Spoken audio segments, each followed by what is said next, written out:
Hey.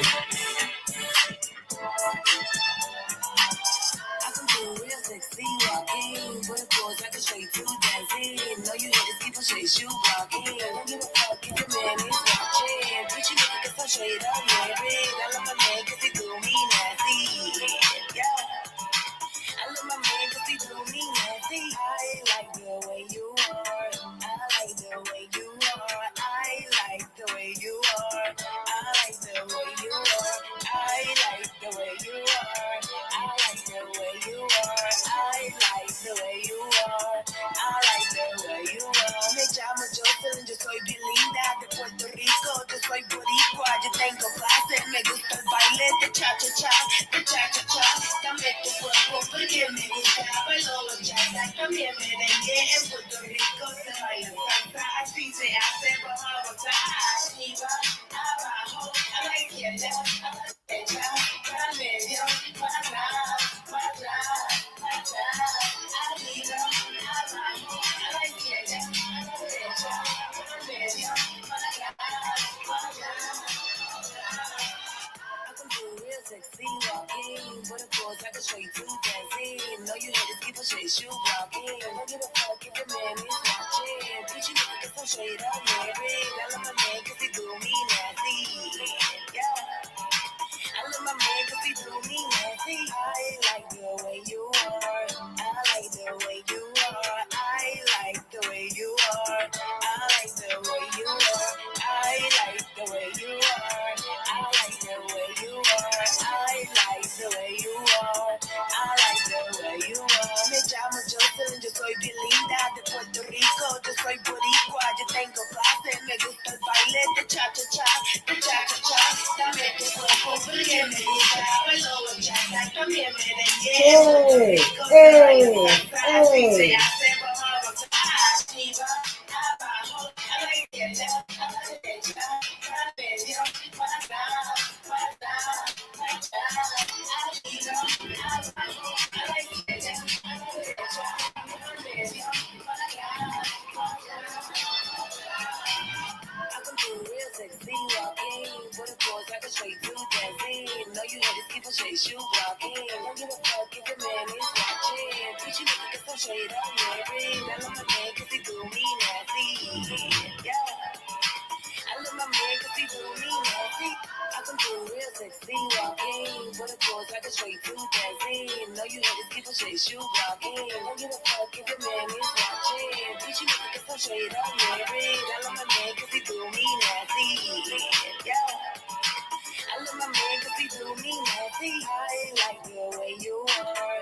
I like the way you are. I like the way you are. I like the way you are. I like the way you are. I like the way you are. I like the way you are. I like the way you are. Hey. Oh, good. I bet you don't know who that is. Y'all ain't gonna believe it. Oh man, we got so much to talk about today. Good gracious, honey. We got a lot to talk about, a lot to talk about. Hey. Oh man.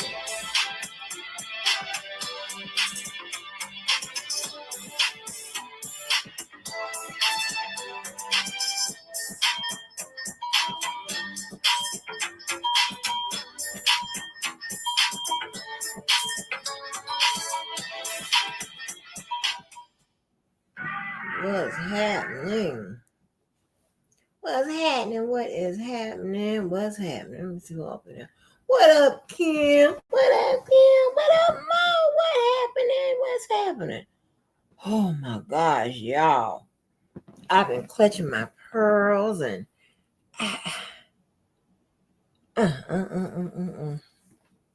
we got some stuff to talk about. If you can look at that line, honey. Y'all, I ain't know.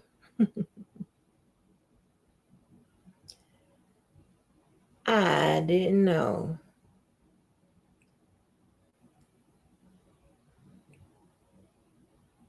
Wait a minute. So that type of song is good for when you want to do like a photo shoot with just fluidness, right? Just movement. Where they never it's not like a stop and whatever. The camera, instead of you staying still for the camera is following you, and you just steady moving. Or you could be standing in one place, but you steady moving and dancing and stuff like that, right? That's a hint. That's a hint. I mean, I'm just not going to have a Jocelyn Hernandez song playing, right? I'm just not going to do that. That's just not something I'll download, That's just not something I'll play. But sometimes I like to give you hints, message. But yeah, y'all, oh my gosh, y'all, listen. Let me get the first of all, if y'all want to have a shot at maybe still being able to use TikTok, definitely, viewing it, uploading maybe. But if you want to have a shot at it, you better upload the app now before Sunday, because that, unless TikTok agrees to divest, mean to sell, its shares off or what have you, break the company up pretty much, that ban goes into effect Sunday. Okay, I put all the information on the wall, and I gave you a briefing of what what the main things that we really need to know if you want to still be able to view and access TikTok. You got to download it now, because you ain't gonna be able to download it after Sunday unless they sell it real quick, either between today or tomorrow. So they're pretty much forcing them to divest, and when you divest, that gives the government control. And with this particular divestiture, it's going to give America more control of that company, right? And that's the overall aim to why they want them to divest. I mean, it's so they can be able to watch them and all of that, right? So they took that approach. And one thing about the law, which people don't realize, is that when one solution don't work or one law don't work, they'll just keep going until you find another law, another art, to support your argument, to eventually get what you want in the end, right? So this was about China being able to spy on Americans and get our information via the app TikTok, right? Okay, now just tell them to get out of the country, and and trying to ban them that way and whatever. If they could have got support for it, that would probably piss off a lot of Americans, right? Because we'll start looking like a government-controlled country. But America, them white folks smarter than that. They're gonna find another way. So they're gonna say, I tell you what, this is what we do have control over. We have control over how you do business in America. We have control over our international ventures and things of that nature. And seeing that you fall in that category, but you want to operate over here, not a problem. We're going to declare you a monopoly. Now, you might not get all of this, but just trust me. I know what I'm talking about. We're going to declare you a monopoly, right? which means that, hey, by you being a company in America, you being a monopoly, you have a competitive advantage, which means that other companies have a disadvantage when it comes to business. Okay? So you pretty much would be the only source. You won't give a lot of competition on the market for other companies that does business similar to yours. So we're going to say that you're a monopoly, right? And when you are a monopoly, the next step is to require you to divest, right? The same thing that happened to AT&T in 1984. That's why they had to break into 7 major regional holding companies. That's where you got your Southwest Bell and all those other established regional holding companies. That was decided by Judge Green. Okay, so now I have to know that, child. That's a long story, but I have to know that because AT&T is one company that has been my client. I work for them. They work with all that since, well, when the fake ass girlfriend was telling you about how we got started in the game, right? So I had to know that. I never forgot it. So and that's why that's another reason why I know about divesting when it comes to companies and things of that nature. But I saw the slick move that they did with TikTok, right?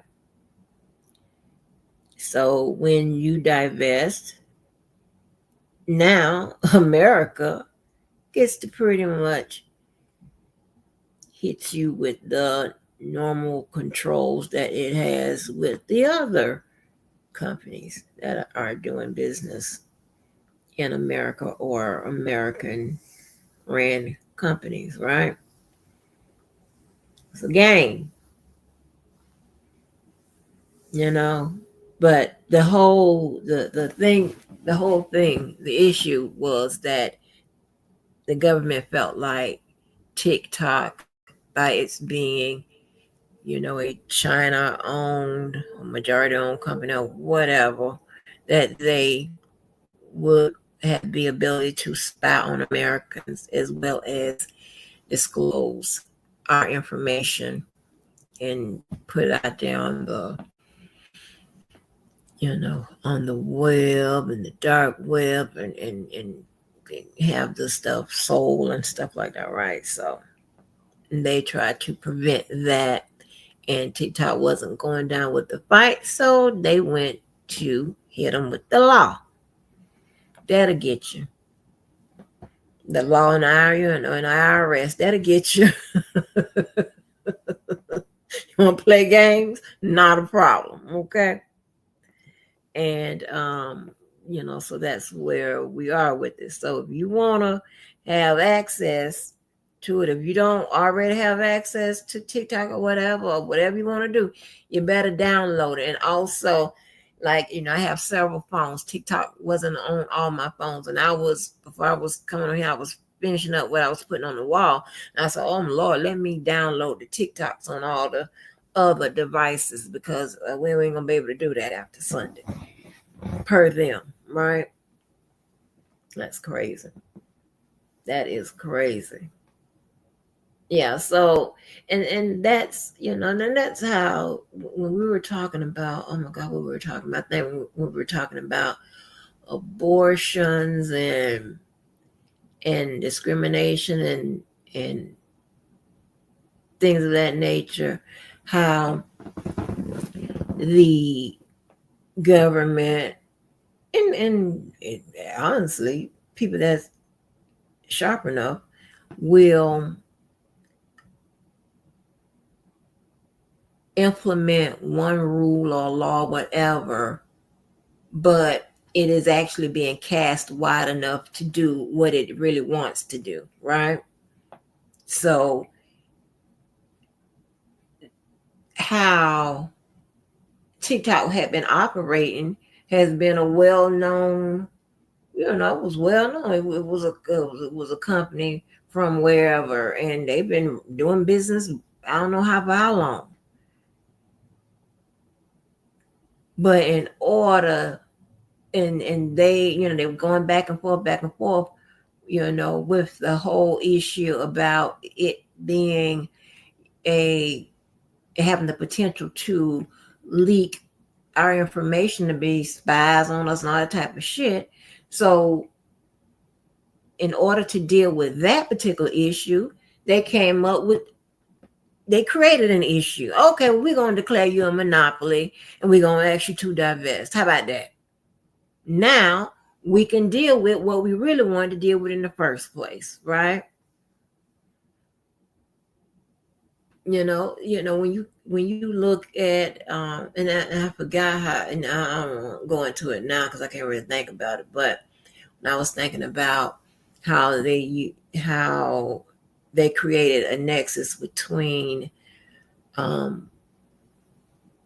abortion, things like abortions and gay rights and and to really get down to do what they really wanted to do is enforce segregation, or rally behind discrimination and shit, to try to make that an American way, way back when, right? And that's what they do.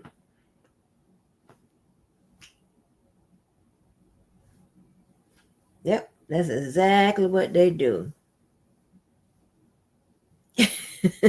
Mo, you hard with it too on that, man.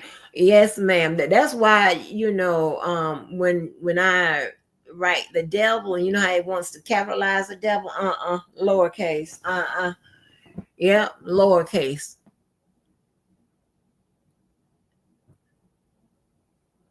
He said the next mission. Let me see what y'all said. Yeah, they were trying to blame a spike on mental illness and suicides because of them also. Oh, wow.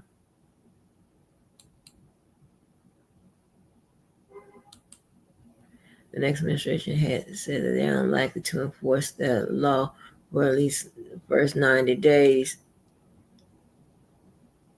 Which part of it?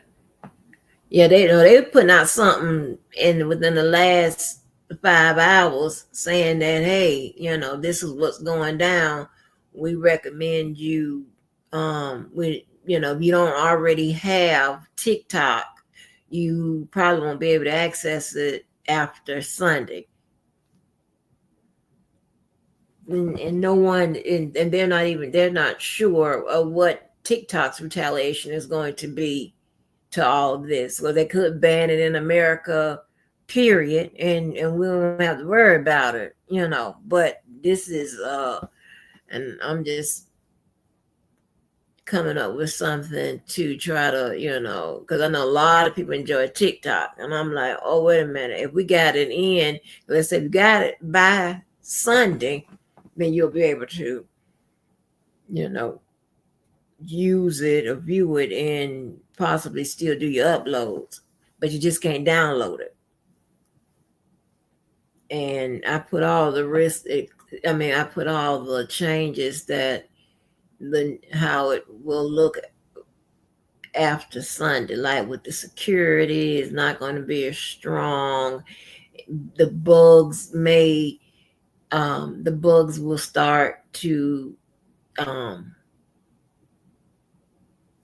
start to pop up because the software won't be updated, right? When you don't update your software, the app tend to run funny, right? It tends to get a lot of bugs, glitches and stuff, right? That comes from not updating. You know how a lot of people ignore that little notification that comes up on the right side of your computer telling you to update Windows?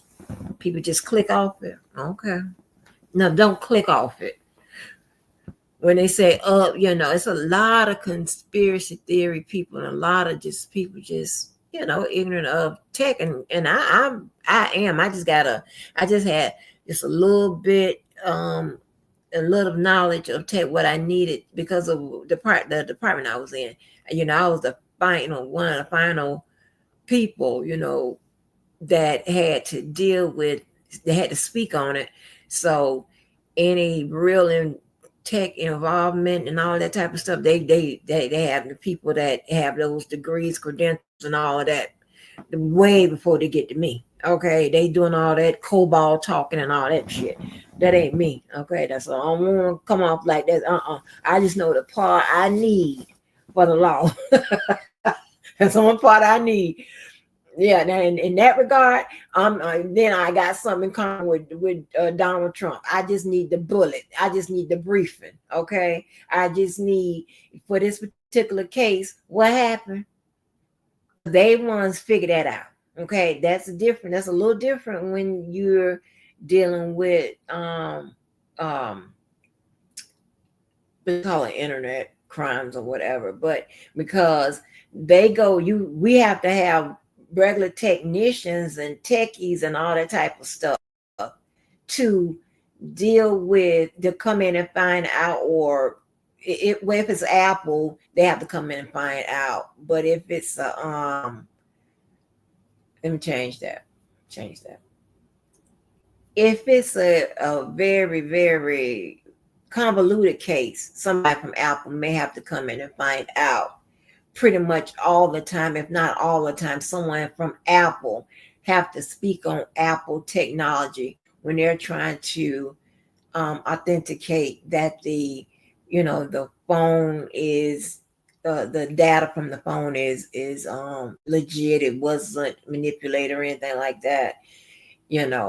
But any other software and technology, any person based on their CV can come in to court and testify. However, when it comes to Apple, you got to get somebody from Apple. Okay, anybody can do it from Android. All right, so we have techs that are Apple, have Apple now. Do they have Apple certification? Hold on, wait a minute. Now see how I get blood, the job never turns off, and I ain't been in there in a minute. Hold on. That's a 2016 shit. Hold on. Hey man, hold on.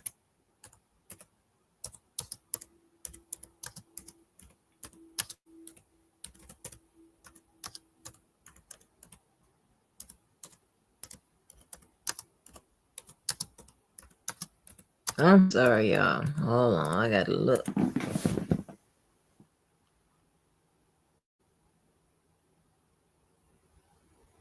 Okay, yeah. You have people who are Apple certified. All right. Because I didn't remember, because I didn't do HR or either. So, and I knew there was a lot of certifications. The tech people, that's all they talk about. Certification this, certification that, certification this, certification that. I'm like, give me, I'm doing it. I was on my Trump shit. What's the bullet in the brief? Just give me the brief synopsis. What? Can you write it out? Because I don't know what you're talking about. Huh?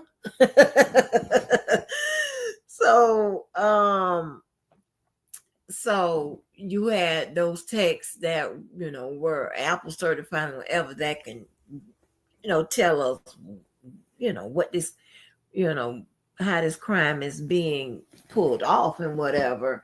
And but for court, you have to have somebody from Apple to come in there and testify. Okay, that's the only difference, unless it's changed. But because there's a reason for that. So, and then but those people, they figure out what happened, how it happened, this, that, and that, whatever. I don't have a degree in that. I'm not trained in that. So certain areas of prosecution, when it comes to the law, there's other people have to come in and do that part. They have to figure it out. That won't be me. That's not me. I can't figure it out. I don't know. I can try to figure out, where it started from or whatever. And when we would do the do the part where I was underground. Oh, that's another story. But when we undercover, whatever, we're just acting as regular people, right? So we're just acting as regular people using the finished app, using our computer, using the app, trying to well, if it's sex crimes, and they're trying to get people that's dealing with children, they try to lure those type of people over to deal with kids so they can catch or whatever. But and then sometimes we have to play like that in internet crimes, regular internet crimes, but it is not that much because there are people already out there looking to pull one off. So it don't take much luring, right? You just got to be in the right place at the right time, saying the right thing, So if we had to, undercover, whatever, we don't have to know nothing about the workings and how they went the back doors and see. And a lot of times with them internet crimes, when they're knocking over them financial facilities and things of nature, there are back doors. It's so many back doors. All them texts be talking about, they went through the back door and the back door and the back doors, the back door this and the back door that. I'm like, oh, here back door, there back door, everywhere back door. I'm like, okay, so they had to go through this back door. And baby, if anybody know me, you talking about a stupid look on my face. Give me directions in the street in a car, and talk to me about some some computer shit that's way beyond my. I'm looking at you like, huh? What you talking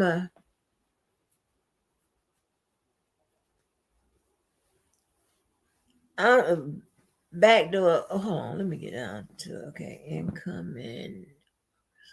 No, I'm talking about back door as far as going around the systems and going around security systems.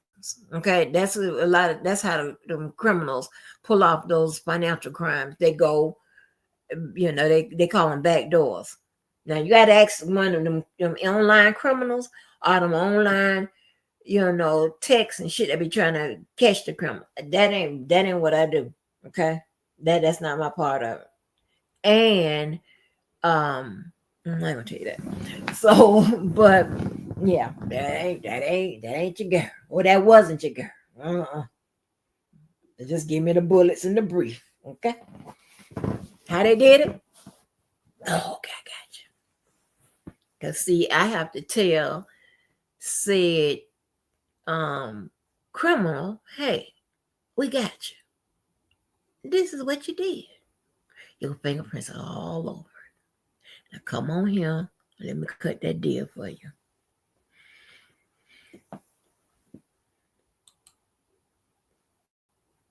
Okay, the U.S. is the only one that wants to be able to gather and sell all of our data. See now, Mo, you coming off as one of them people now. So, Mo, sometimes you be drifting on and off.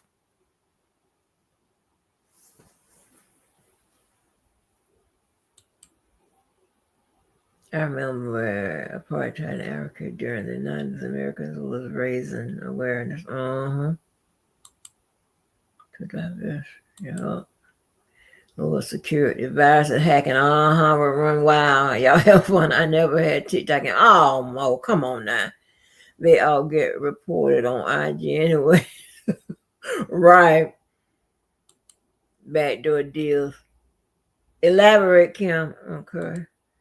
The biggest currency online are people's emails. Yep. Emails.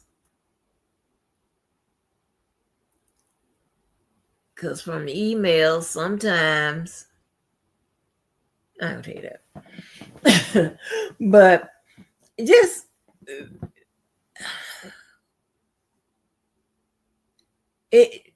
there's something called phishing. It's a real live crime, and it is like the number one online crime, right? Don't click on, when they tell you don't click on links that you just randomly get. If someone that sends you a link or whatever, that's probably okay, depending on like what it is. who it is or whatever.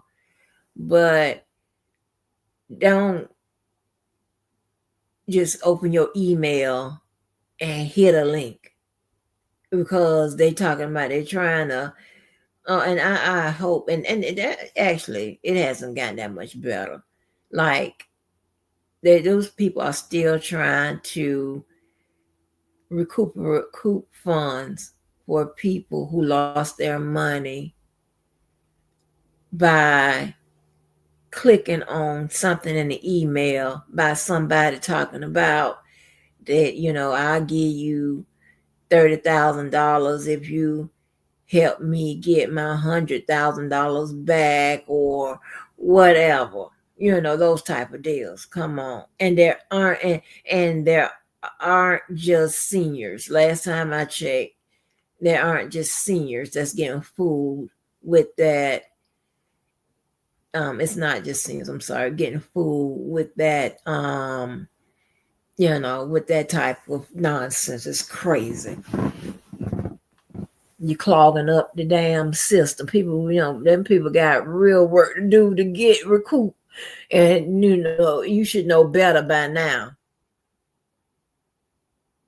You know what I'm saying? Why they ain't ask their neighbor to help them get the money back? Why they got to come to you? Like, stop it. It's ridiculous.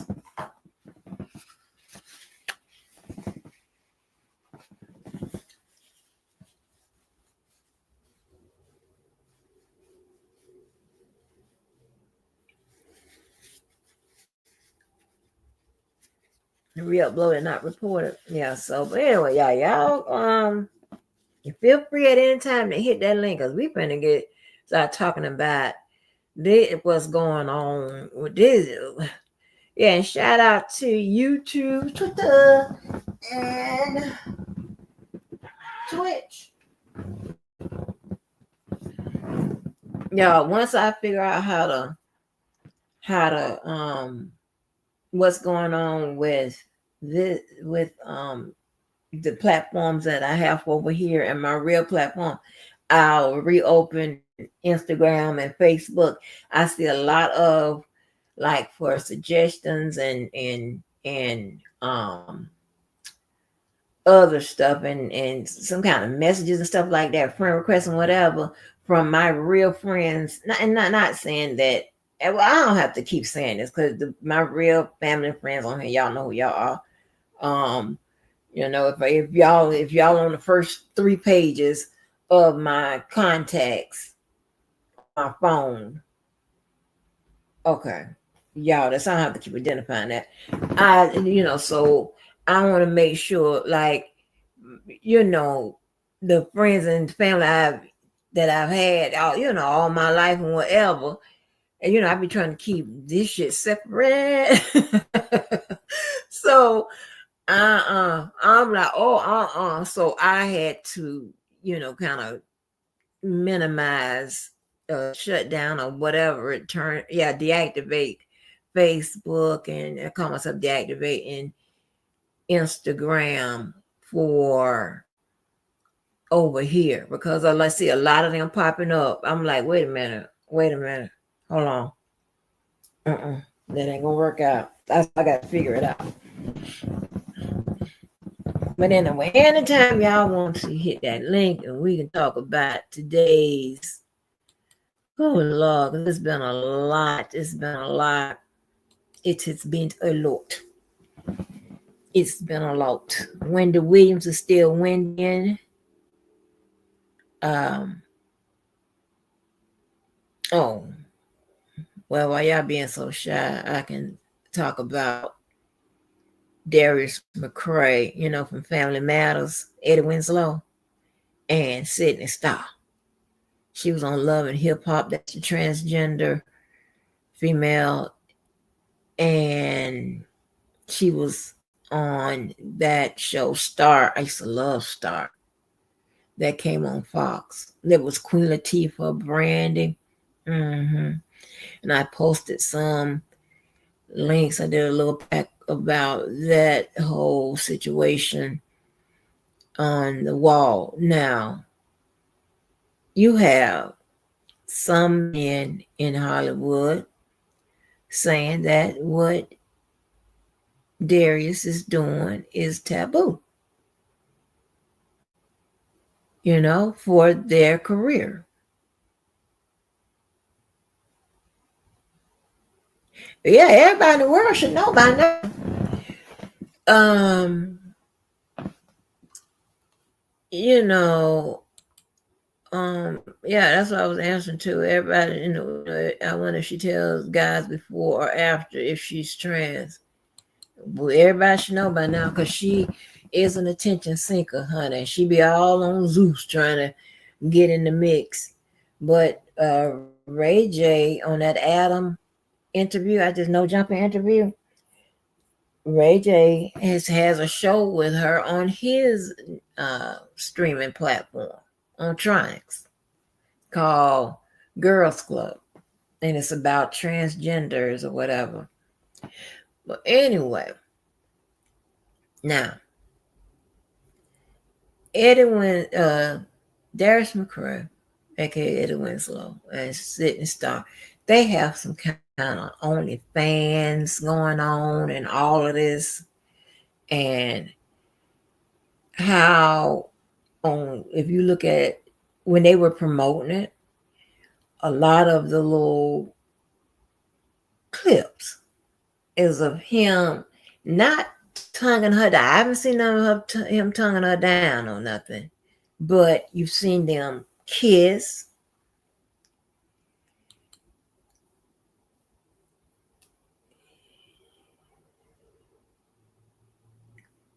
Now, Mola, I gotta ask you a question now, cause see, I did, I did my thing. I had, and I was listening pretty good, but because it seems like he's playing a character, I don't think he is acknowledging that him and her are together. But I'm just gonna put a comma on that because or dot dot dot. But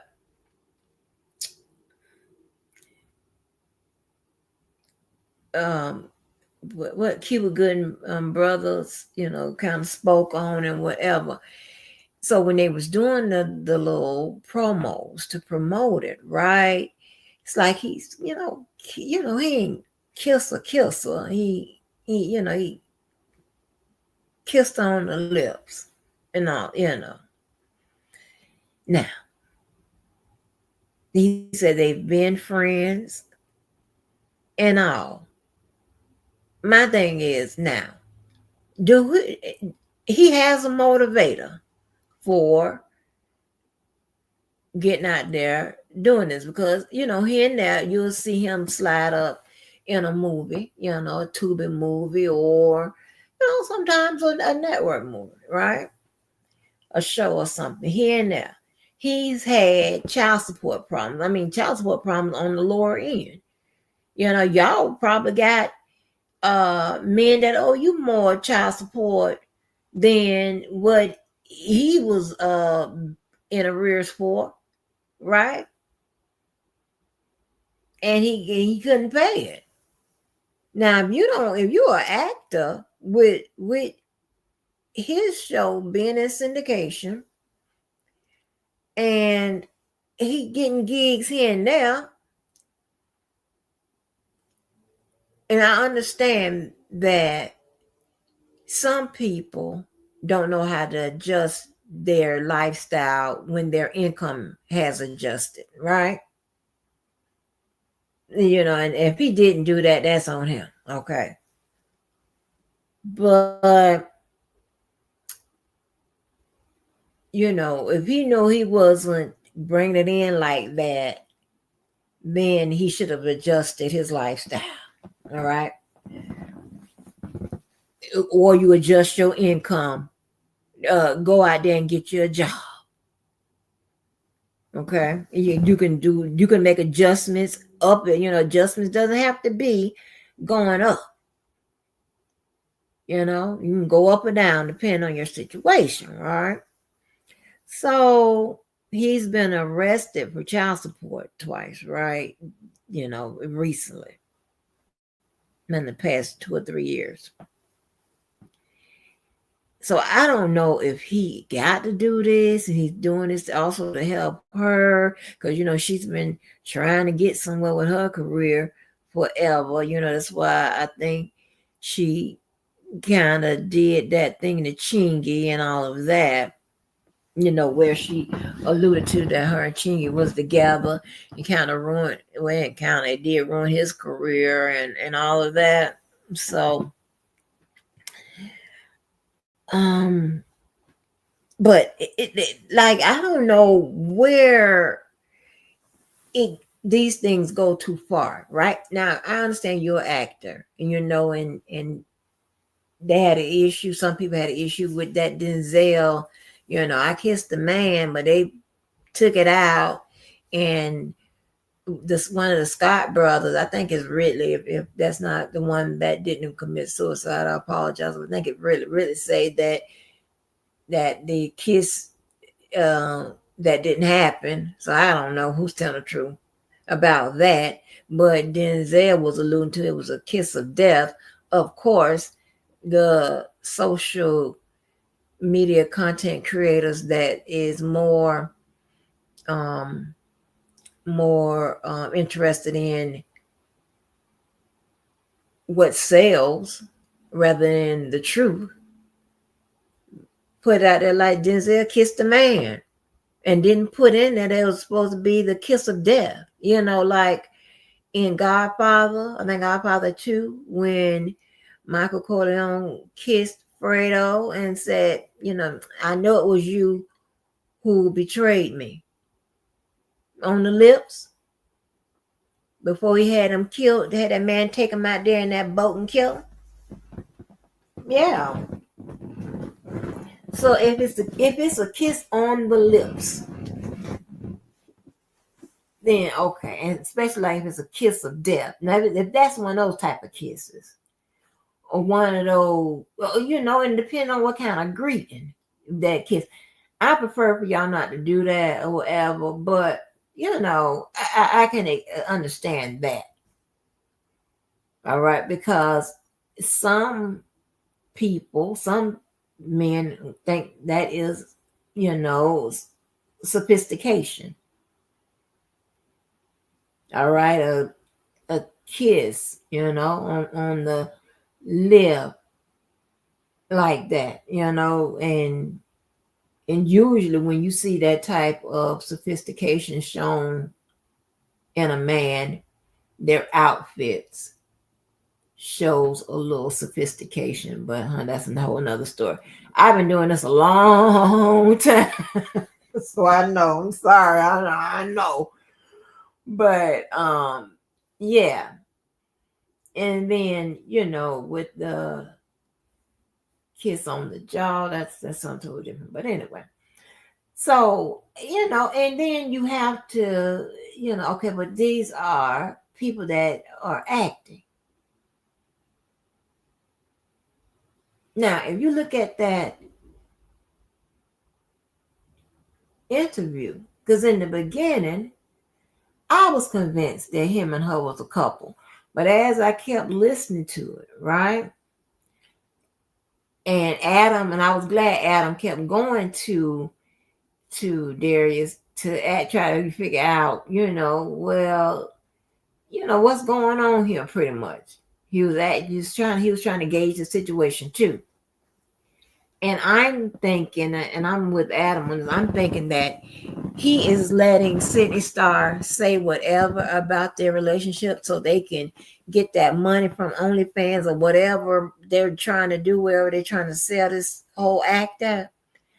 I don't know if they are a couple. I'm not sure if I don't know what's going on, to be honest. I'm just not sure. Okay, I'll put it like that. I don't think so, but he made that comment, why can't people just be whoever they are and whatever? That doesn't necessarily mean that a person is going the other way or bisexual, whatever.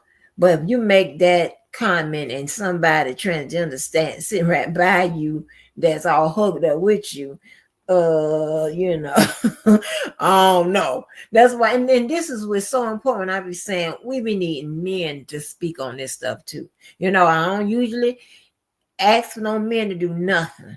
Okay. But I also told you a long time ago, there are certain things that men can do that they can do better. You know, that I prefer them to do. Okay.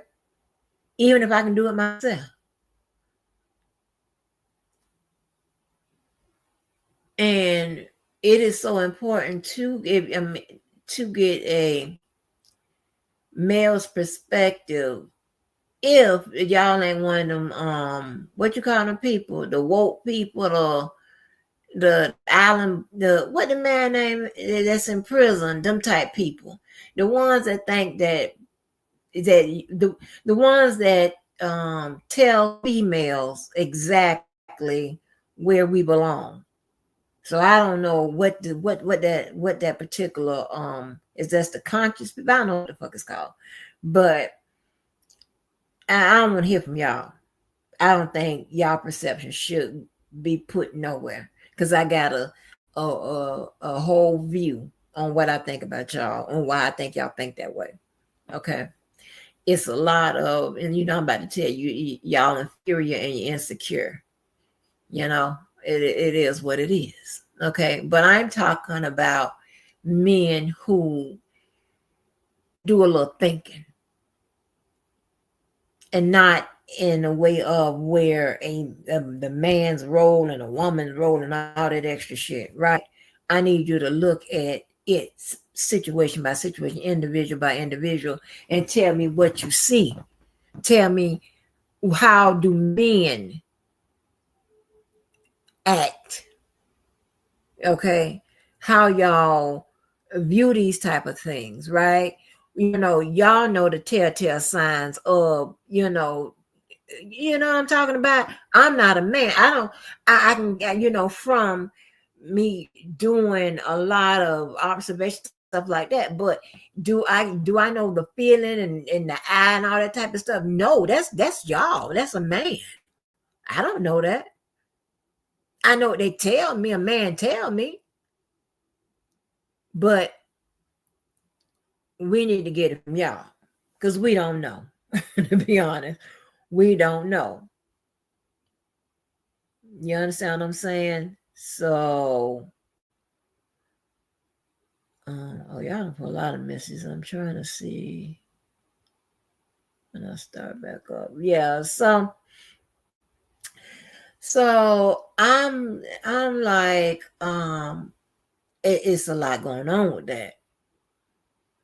You know, it's all weirded up, and then you have to factor in, because see, we have to factor in those elements and those variables, right? When you start factoring that type of stuff, your perception may change, right? You might get a different result.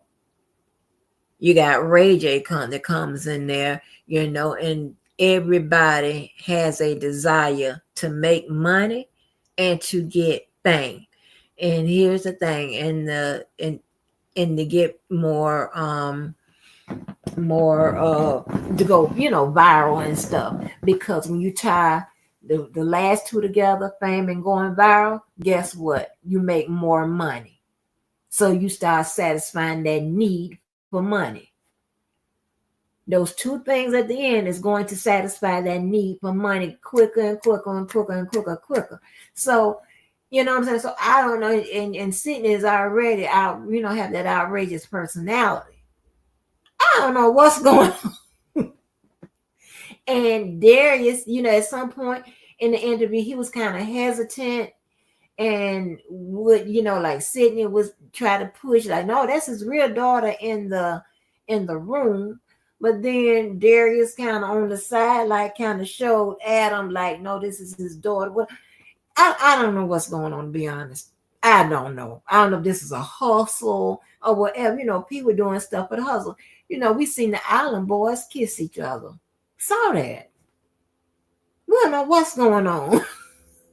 And why did they do that, right? What they've been doing, what I just said earlier. They've been trying to get on. They've been trying to go viral. They've been trying to get a contract or something. They're trying to get that money. That kissing crap was outrageous. You are twin brothers. Like, where are we? And so those are things men can speak on. We don't know what is going. Women, we just lost. Like, we don't know what's acceptable for men and what's not, because we're not men. We know what we think it should be, but that's what we think it should be. That's an extra step in there. As a man, y'all already know. Hell, what it is. This is crazy. And I just, and I live in a bubble, honey. I've been in a bubble, so I ain't even know no. I'm trying to tell you, when I tell you I don't even know no bad people, I'm trying to tell you that. So that's why when everybody do something, I just can't get over it. My mom be like, I'm like, oh my gosh, who just does that, right? I live in a damn bubble. And obviously working in the system, of course, I had to encounter bad people. That's what I'm talking about. Like no people that's free. Okay, people that I hang around, people whatever. They don't just do bad shit. It's got to be a necessity. Or you mess with them. But just fucking with people, don't just go fucking with nobody. So I'm like, I'm trying to tell you, my mouth, Adam sitting up there. And then another thing, right? Another thing, what I know about guys, right? From observation, because I'm not a dude. Sydney was showing, her butt and stuff. Sydney was putting her butt on Adam. Sydney said she hadn't already put her butt on Darius. But this is what I noticed, right? I'm observationalist, so I'm trying to tell you.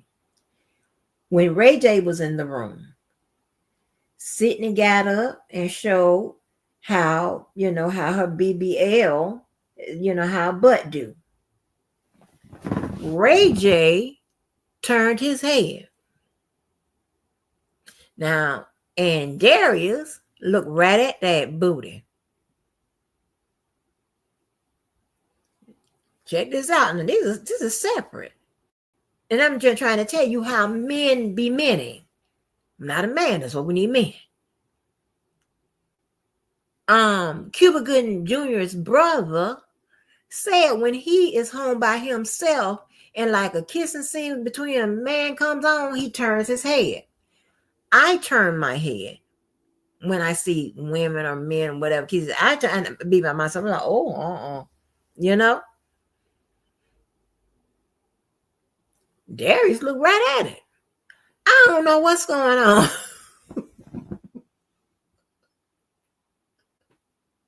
I'm confused. Is that a natural?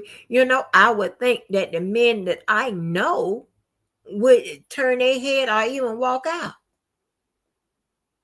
I know you understand what I'm saying? Let me tell you something else I noticed, right? Something else, right?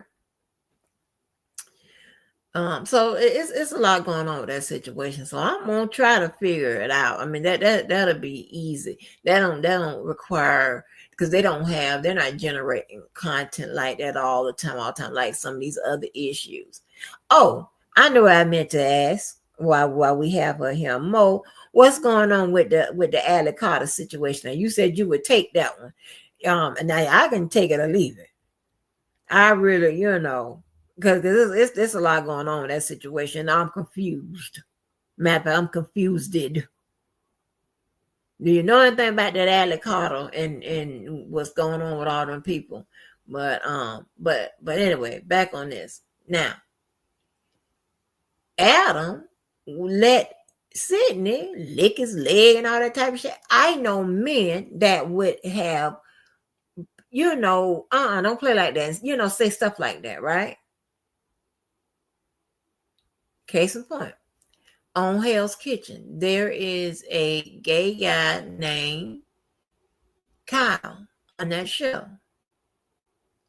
And and be all up in the men and all touching on and stuff like that. And they won, right? And they got a bunch of massages. Kyle, so getting your massage and the dude's face is, down, and the masseuse was doing what she was doing.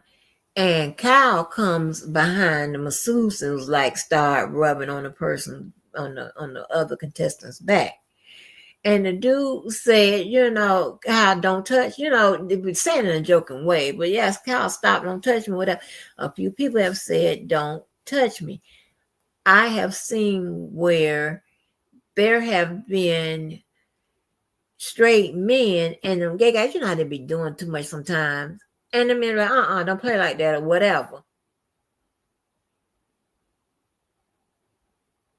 Okay. It takes me back to Ray J turning his head. Like, I don't want to see that. Get down like that.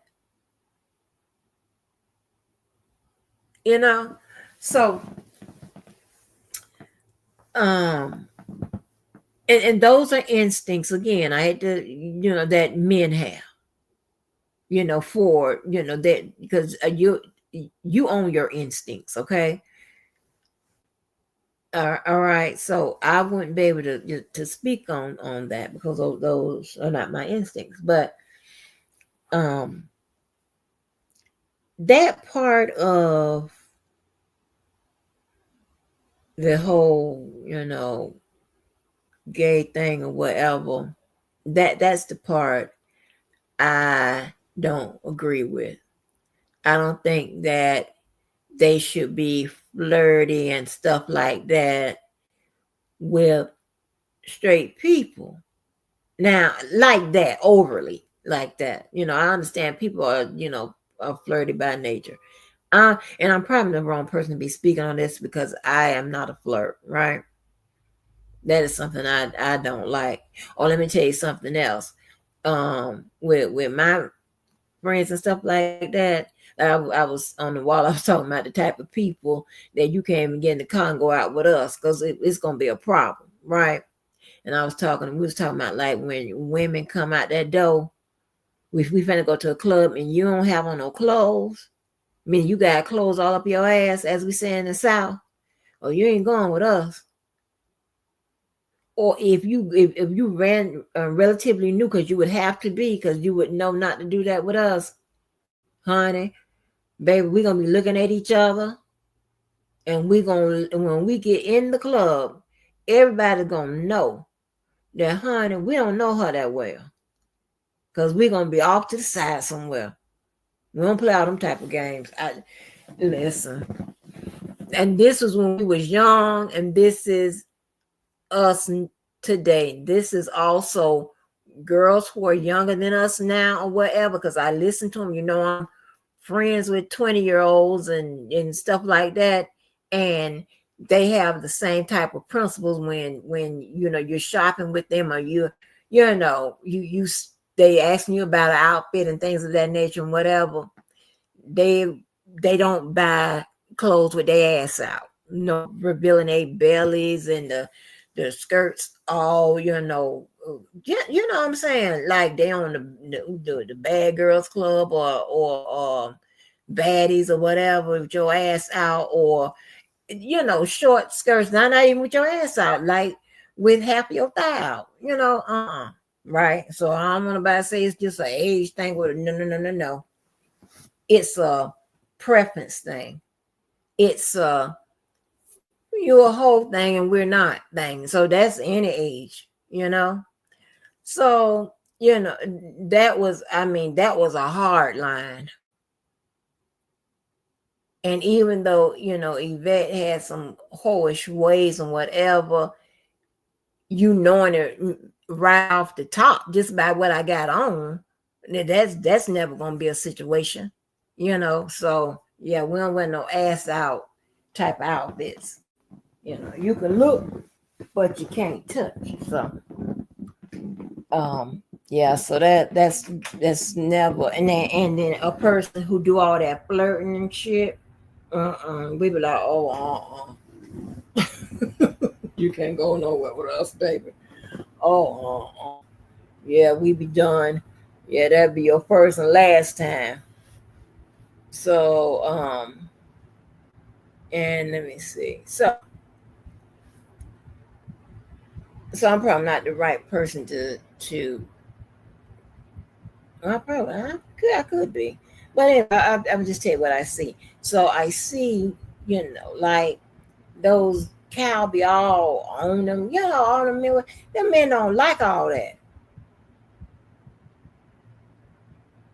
They don't like all of that.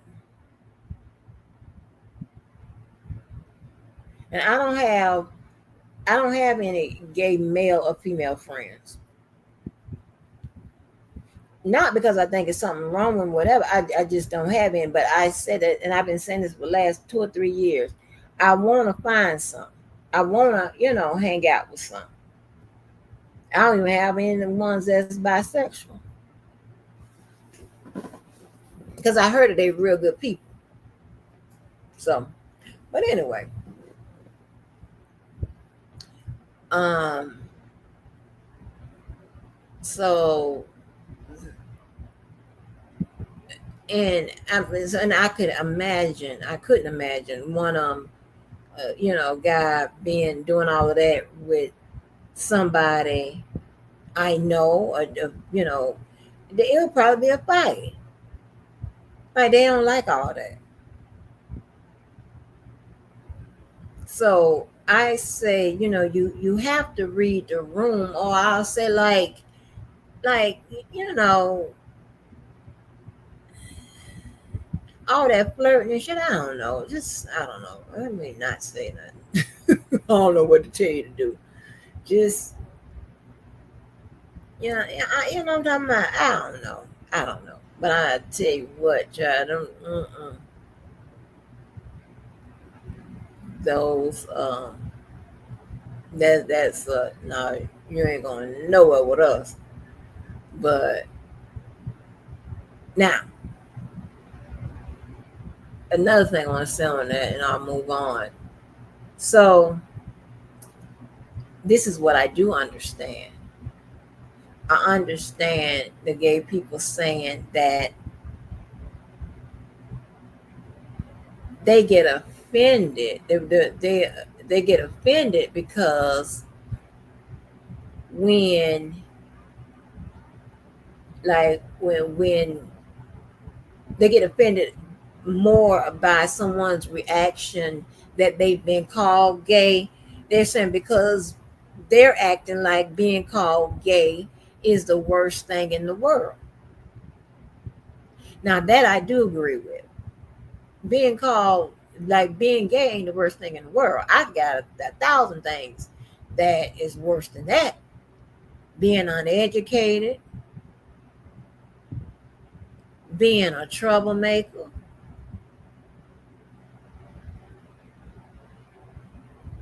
I think, you know, children who have children. That's because that's usually going to be a setback to your education. It could be right depending on because I mean just like not in every case, but in some cases.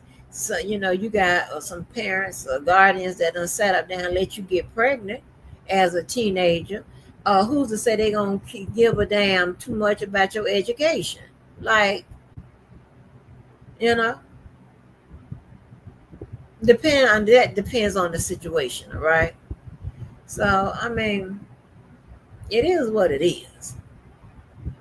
And of course, there are a lot of people who go and get pregnant and their parents don't know shit about it, okay? And so, but that's not what I'm talking about.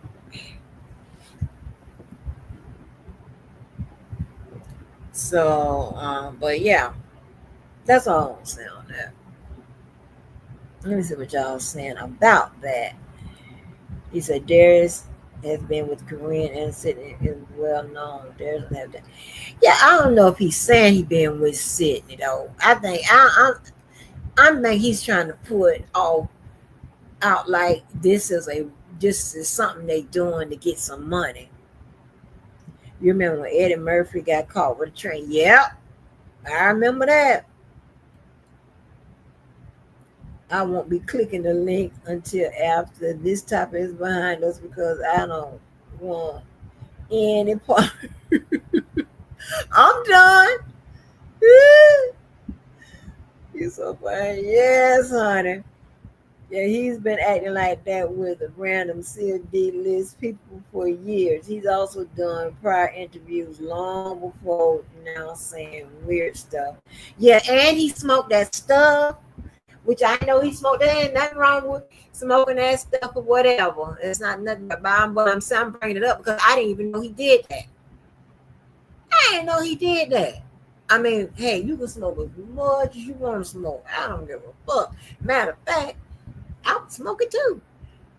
You know, I be talking about the people that be starting shit with people. That's what I be talking about. Those addicts.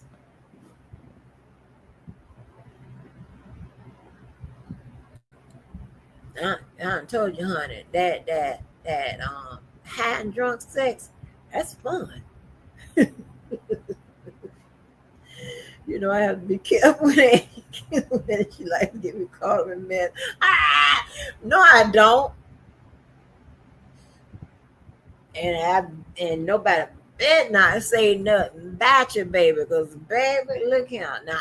Ooh, I'm outsourcing my mess.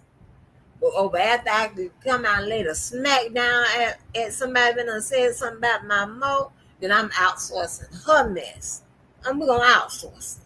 We got people. Well, I got people that they like I forgot all about that. What I don't. I just I don't think nobody should get in trouble for my shit.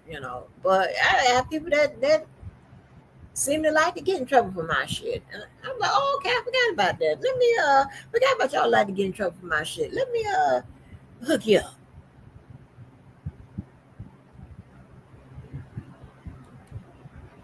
Maybe don't be playing. And he also appears to dip in and dabble in the bottom feels. Oh, that money is gonna move quickly. Yeah. Check this out right here. And he wasn't. They had brought up the topic of him like messing with that cocaine and stuff like that. And he talking to he was acting like he ain't denying that he likes the cocaine, child. I was like, what? Hey, my mouth been open at that Adams no jumper. My mouth was open like baby, I want to stop living in the bubble, but I can't. It's for my protection and yours. But baby, sometimes I have to pop my head, tear a little hole in the bubble to see what's going on. My mouth was like, oh, what? This reminds me of Eddie Murphy thing for real. Yeah, yeah, good now and yeah, no tea, a little shade. He's not that good enough for acting. She made Carl and Urkel. Oh Lord, what was that? No, didn't one time he played Muhammad Ali? Oh, now come on, now you messing with the man little skills. I think he a pretty good. He based. Well, you're right, cause them roles he played. Yeah, but he did a good Donald Trump. If you look at that no jumper interview I posted, he did a good Donald Trump. It was real good. I remember the Eddie stuff back in the day. Got caught cruising the track and yeah, and then try to lie about it. Like, what? And here's the thing, right? The thing about cruising and stuff and doing certain crimes. First thing, some investigators forget and they get it sometimes or whatever, or sometimes they don't. Like, the reason why you're over there tells should tell you a lot. Should tell them the investigator a lot. The reason why. Put that question on your paper. Why are you in that area, sir? Why? And ask questions with regards to that. And another thing about investigating, I know this is gonna sound bad. You want them to lie. You want somebody to lie. Oh, you want somebody to lie. Because here's the thing, right? If you're in that area, I need you to tell me, oh, I stopped to an ATM. Oh, mm, mm, mm, mm, mm. Mm, mm, mm, mm, mm, mm. I want you to lie and tell me that you went to an ATM over there where all the people be street walking and all that type of stuff.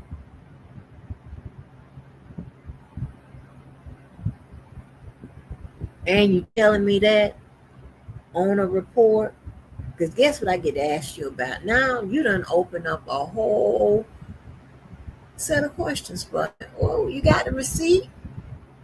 I get to check the camera to confirm your story. That's going to confirm that you lying. It's a lot of stuff. I'm setting you up.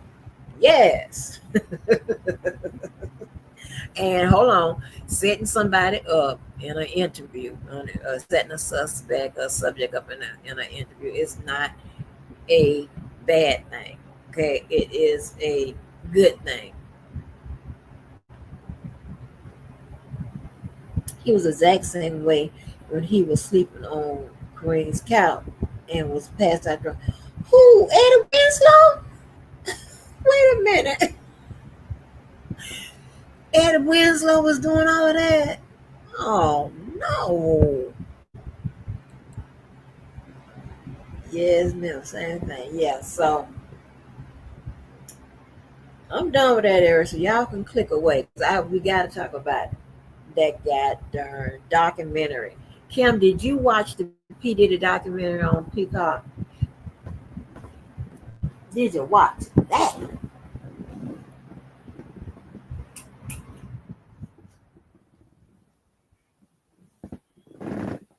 Because I think Mo got some views that's going to be a little different.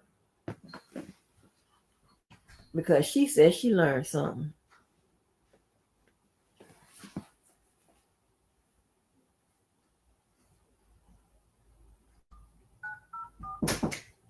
But she ain't said nothing about Allie Carter, though.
Barely watch TV.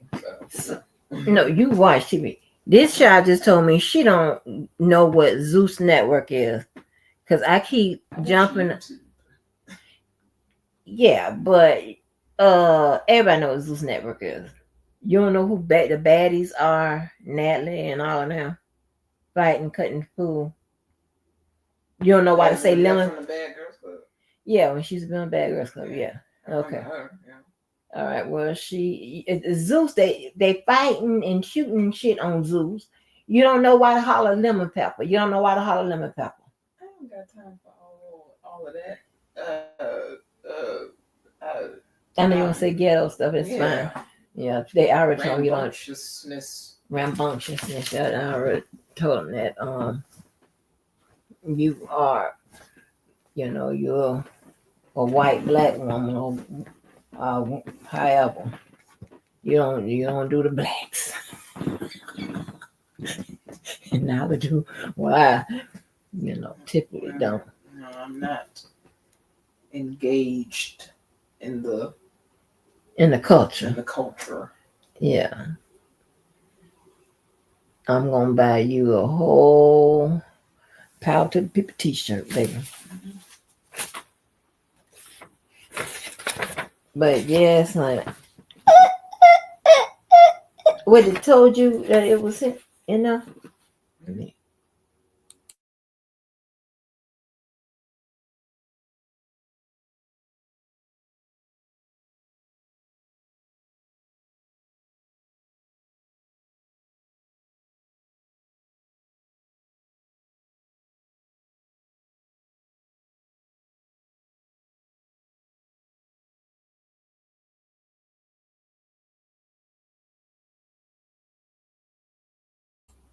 Okay, sorry about that, y'all. But listen.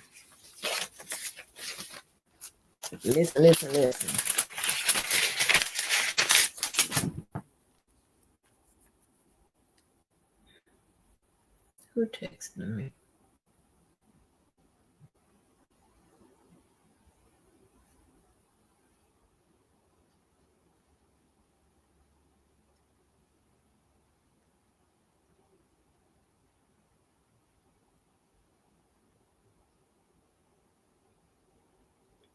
Y'all, I need to know, did anybody besides Moana, did anybody see that documentary on Diddy on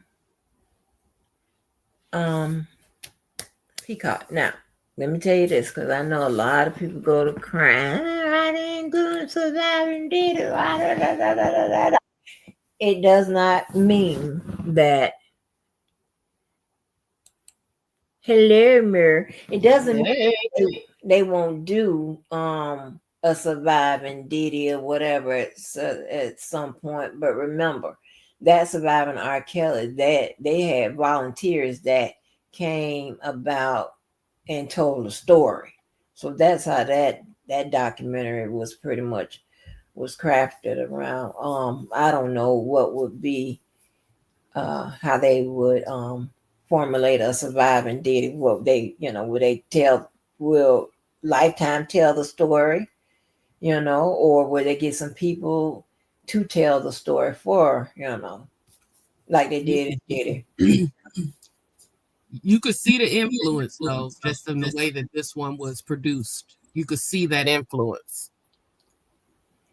Oh, girl, now listen. I think we gonna have some. We gonna our views. I think some of them gonna match, but I think some of them gonna differ. I think so too. Yeah, because Mhm. you say that you saw the surviving R. Kelly influence on the doc we just watched. The product on the way it was produced, like the way that Wait, they were telling the story, it was very reminiscent. It was okay, clear okay, that they had found a formula that they were like, that's the formula that works. It was different. It was okay. two different. You could Okay, I tell see it was what you're produced by two different people and all that, but yeah, you I see. could tell that they knew that they like there was some similarities in how they did the interviews and how they were seated and the all black backgrounds and some Yeah, of those things. I was like, yeah, that I could see that there was a little bit of a nod or an inspiration. yeah, okay, yeah. Mhm. Because a lot of people don't believe. What up, smarter? Yeah, a lot of people don't believe in. You see a formula that worked. It's okay to copy Mhm. it and make some adjustments to it and things. But yeah, For sure. For sure. yeah, It was of course a lot more condensed, but I still oh felt yeah, like they did a pretty thorough job of sharing. I personally heard quite a few things that I did not know and had no idea of, or you know about his background and stuff like that, as well as, essentially I forgot his name, the main person who was speaking more of the time that he grew up in the house with them. Like he had a lot of insights about things that I just had. Tim. Yeah, Tim. Yes, his Yeah. name. I was Mm-hmm. quite surprised at some of the things that he shared, even though it wasn't like it was similar to R. Kelly, that there were some things that were shared about his upbringing that it wasn't like a bombshell, but it gave me more like, okay, all right, now I see some of this where, how some of this could have maybe tied in. You just know who you learn a lot more about who people are based upon where they came from. Is I Right. think Right. where, and Yeah. I like that Yeah. they gave us some of that. I was a little worried though that Tim looks like he's living in seclusion off the grid somewhere. And that's the reason why I said once I finished it, I said, I don't think I'll ever see a surviving Diddy until he's well behind bars because of, or convicted, because these people are afraid. People are scared. Yeah. It's a lot going on. And why do you think they're scared? Uh, Based upon the documentary, I mean, I think he overtly said there's a lot of people that have passed away. There's too many bodies around this one person, and there's too much speculation. And whether it's true or not, I believe many of people actually believe it because they've encountered him. But whether they believe it or not, they don't want to find out the hard way, is what it sounded like to me. What did you think? I think some of that, and I think because a lot of people were involved in that whole Diddy shebang, right? A lot of Mm-hmm. people went over there and was involved in party one and the last party, and supposedly they're supposed to have been a party that goes in the middle. I'm not sure about that, but and they see that the government says if you done had them drugs or you done gave somebody some drugs and had sex with them, you can be charged for some sort of sexual abuse, right? Mm-hmm. And if you had any hand in making it happen, you Conspiracy. can be Mm-hmm. you can Mm-hmm. get in trouble. That's Mm-hmm. why I believe everybody is like, some people are holding their breath because it was a lot of people. And it's a lot of it's several things that goes down to get that stuff to come about, right? Mm-hmm. Because Mm-hmm. it's depending on who you are and how much money you have, it's a little operation. Yeah.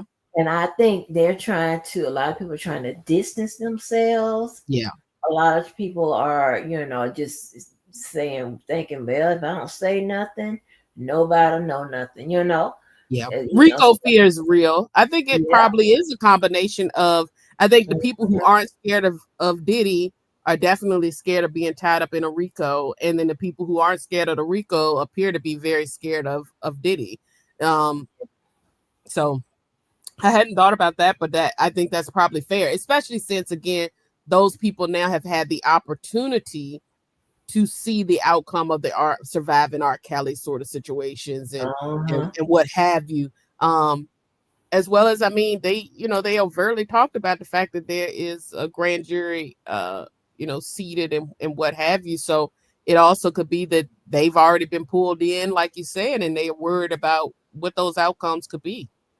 Yeah, because it is a hard sell to get people to understand that if you are having sex and you are, you under the influence of something, what the person's house you're at, or a person who gave it to you, or whatever.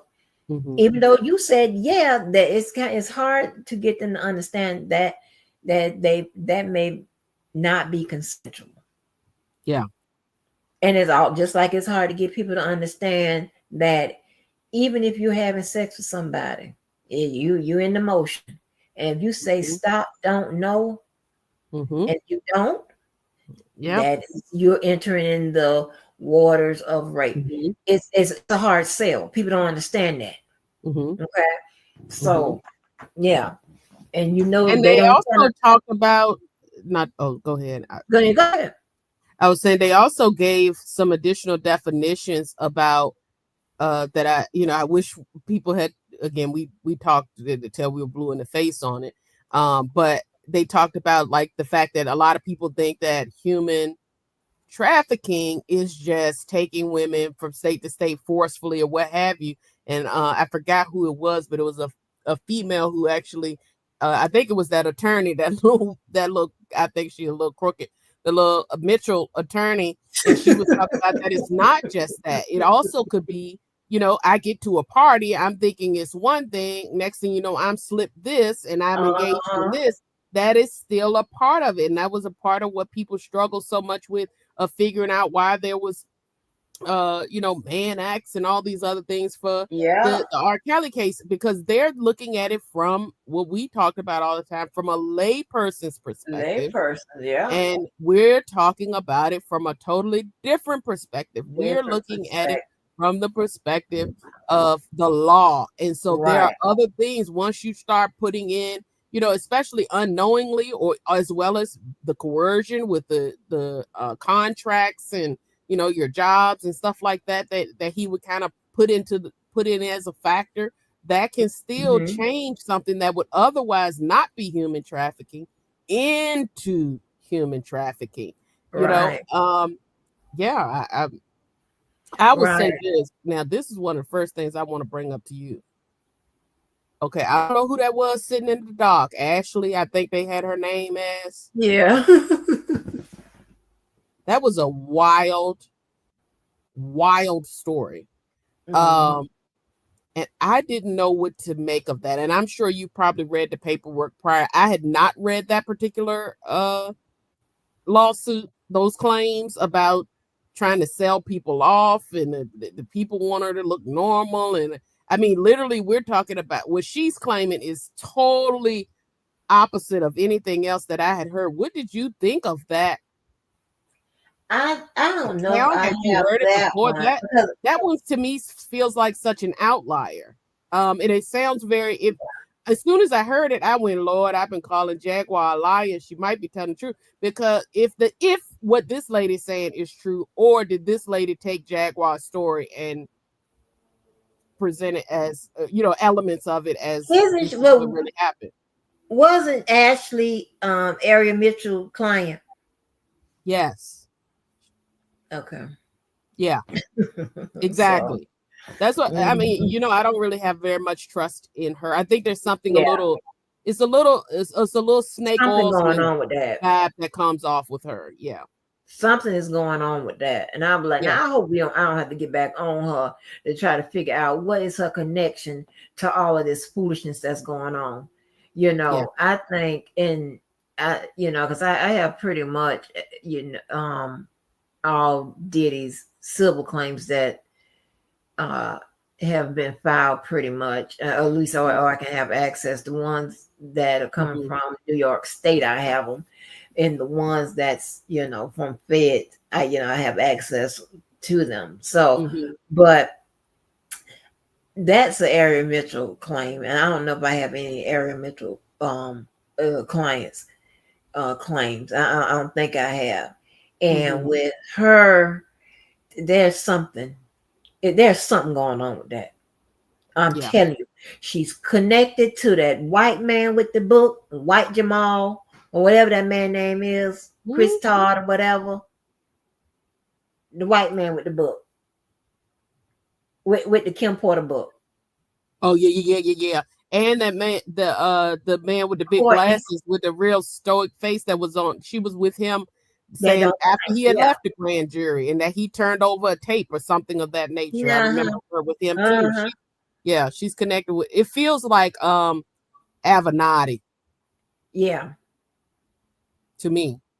Yeah. Yeah. It's a lot going on. It's a lot going on with her. She is it something don't feel right. I'm trying Yeah, to tell you something don't yeah. feel right. And I Same don't for talk me. bad about no attorneys or whatever. Hmm. I won't talk about her professional abilities or whatever. But it's coming in on the on the personal realm. You know what I'm saying, with a lot of these maneuvers and things of that nature. But what did you what did you think? Oh, what did you think about that documentary? Because mm-mm. Uh, You overall, said you got something out of it. Go ahead. yeah, overall, I accepted the story for the way that it was presented. Does that make sense? So, like, Right. overall, I felt like they did do a decent job of packaging what they wanted the narratives to be together. I did feel like it was obviously it was pretty condensed. We got to think that for me, my standard is always going to be Surviving R. Kelly, which was a multi-night, multi-episode sort of situation. Multi-year. Yeah, yeah, really, multi-season, right? Good point. Yeah. And so I did feel like there were a lot of questions that I still had. There were a lot more. I wish there would have been more witnesses or people who could attest to some of this stuff a little bit more. But I felt like that the focus that they were trying to lean on in this particular one was to give you more of an idea of who he was before the fame and how he rose to fame. Mm-hmm. Um, or infamy, Yeah. depending upon who you want to talk to. And so I thought that they got that part across, and I was quite intrigued. At the same time, I wish that it had been a multi-night, multi-series, multi-whatever, so that I could break down things a little bit more and question things, or to have more evidence presented to me, because I will say that I left with more questions than answers about some key things. So I still We can't. agree on that. Mm-hmm. So I still don't feel like for instance, by the time they were done with Surviving R. Kelly, the verdict was already in for me. As far in a lot of ways, at least on some areas. I can't say the case that's the case based upon just the documentary. Let me keep that clear. Based upon what I saw, I still have more questions. I have quite a few questions about his mother, um, Mm. and her background and what was going on in that house, and why were people just coming over and having such a good time. Of course, you had the connection to Nikki Barnes, which we did know, but I will say I was a little surprised as well, because I never knew he came up as rich as he did or as well off as he was. Me, I don't recall him presenting it that way. Like, me he always either. yeah, I always feel like he tried to always present it as if he had been through the struggle, just like I ain't gonna say all of us, but many of us, right?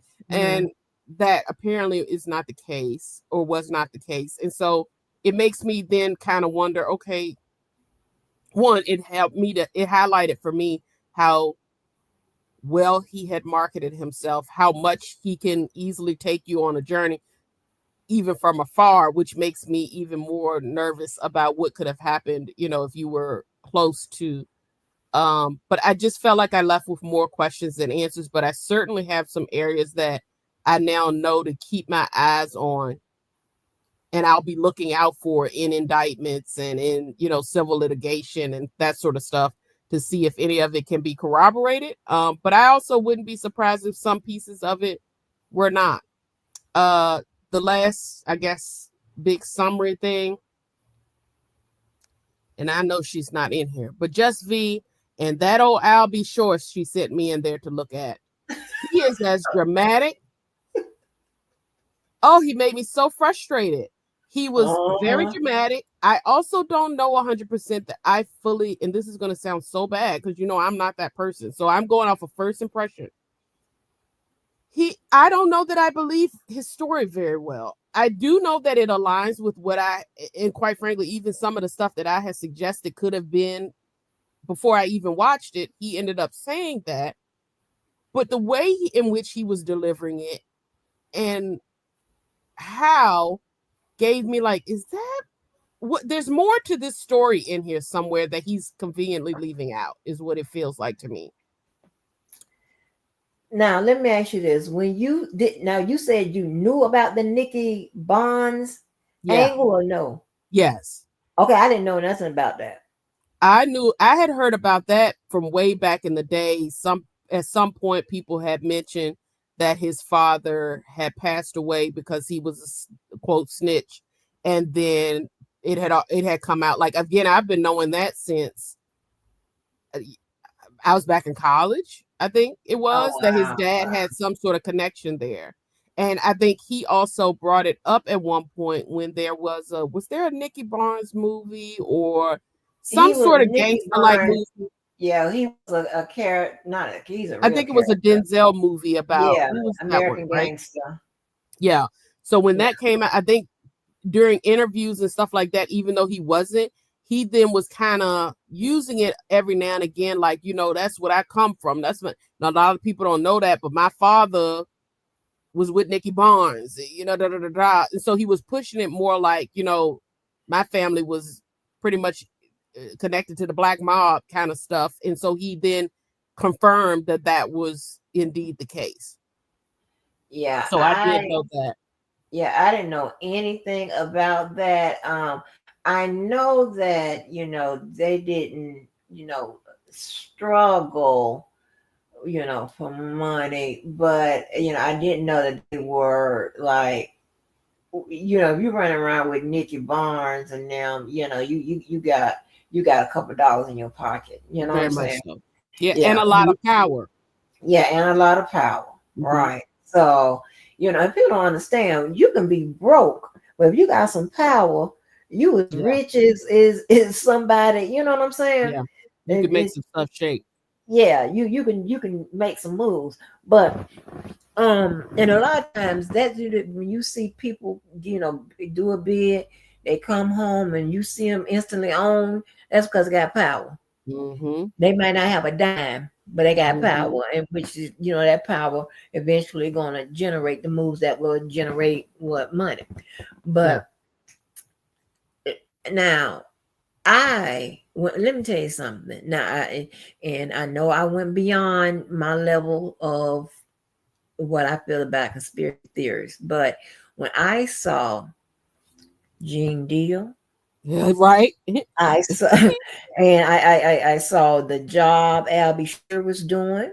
Mm-hmm. When I saw Ariel Mitchell Kid, when I heard the girl in the silhouette in the black, when Mm-hmm. I heard they popped up Jaguar, I was over it by then. I was shocked because we had gone I so saw far her. into it and we didn't see her. And then when they popped her up there, I said, okay, now I gotta look side eye. And really, when Jean popped up, I said, okay, I see what I'm doing here. But at the same Exactly. time, when they put her on there, because they put Jag's comments in there to like validate that story about that lady getting possibly sent off to whatever this farm of people are that's supposed to be. And I was like, okay, now Here we go. And then when Ariel Mitch references Courtney B, let me tell you something. So that's too many liars and conspiracy theories for me.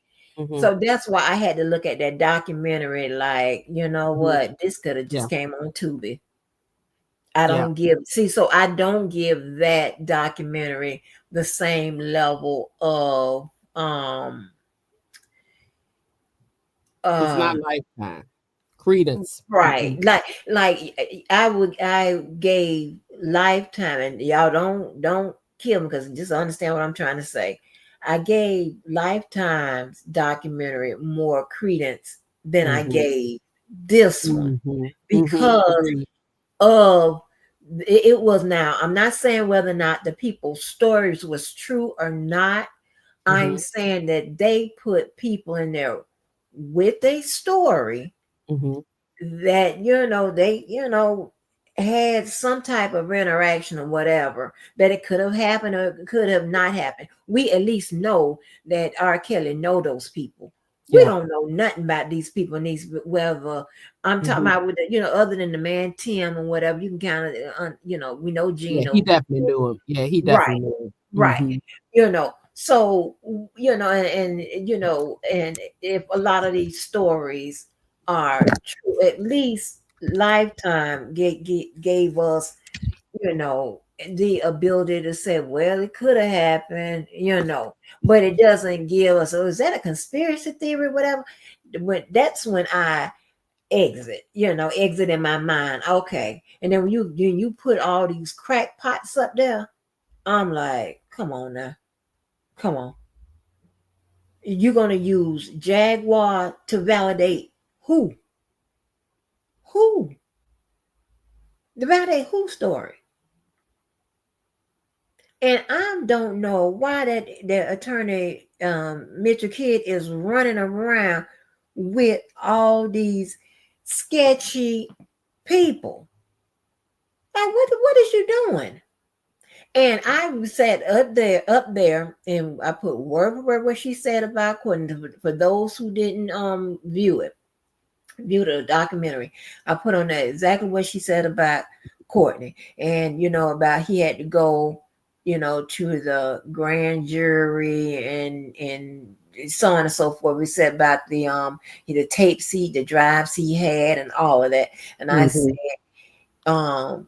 I was trying to see if anybody would have caught what she was kind of saying. And see, Yeah. this is why I had to side eye her, because let me go ahead. Let me go back and I'm gonna go and get exactly what she said. Yeah. Go ahead. I was with you. I'm with you on that. I will say that while they stopped short of actually having Jag sit down for an interview, because we know all too well that she would have absolutely relished in that moment. Um, the fact that she was used, her statements were used, Yeah. these other people's statements were used, and some of the more questionable characters in this whole situation were used to validate the story. That's what gave me more questions than answers. They also skipped over, and I'm glad, quite frankly, I'm glad they kind of glossed over the Andre Harrell intern thing, because we've heard it a million times. That hasn't 1,000 times. changed. Yeah. Now, what kind of piqued my interest, or my curiosity, let me call it that, was that they did pull.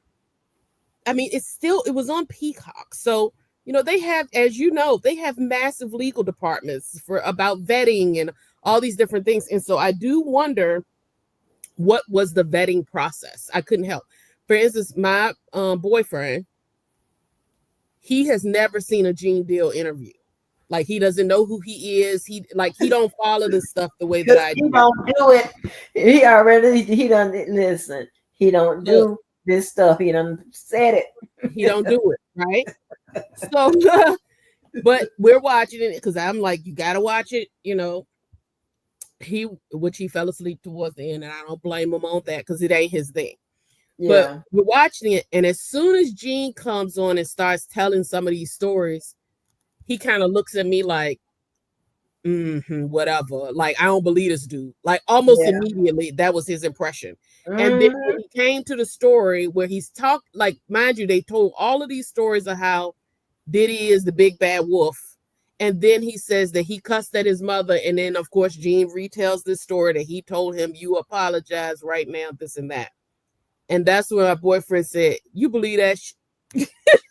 Right? Right. And that's what I was talking about. I It's said, that he tells that story over and over and over again. I said, I don't know really that I do believe it, but it could have been.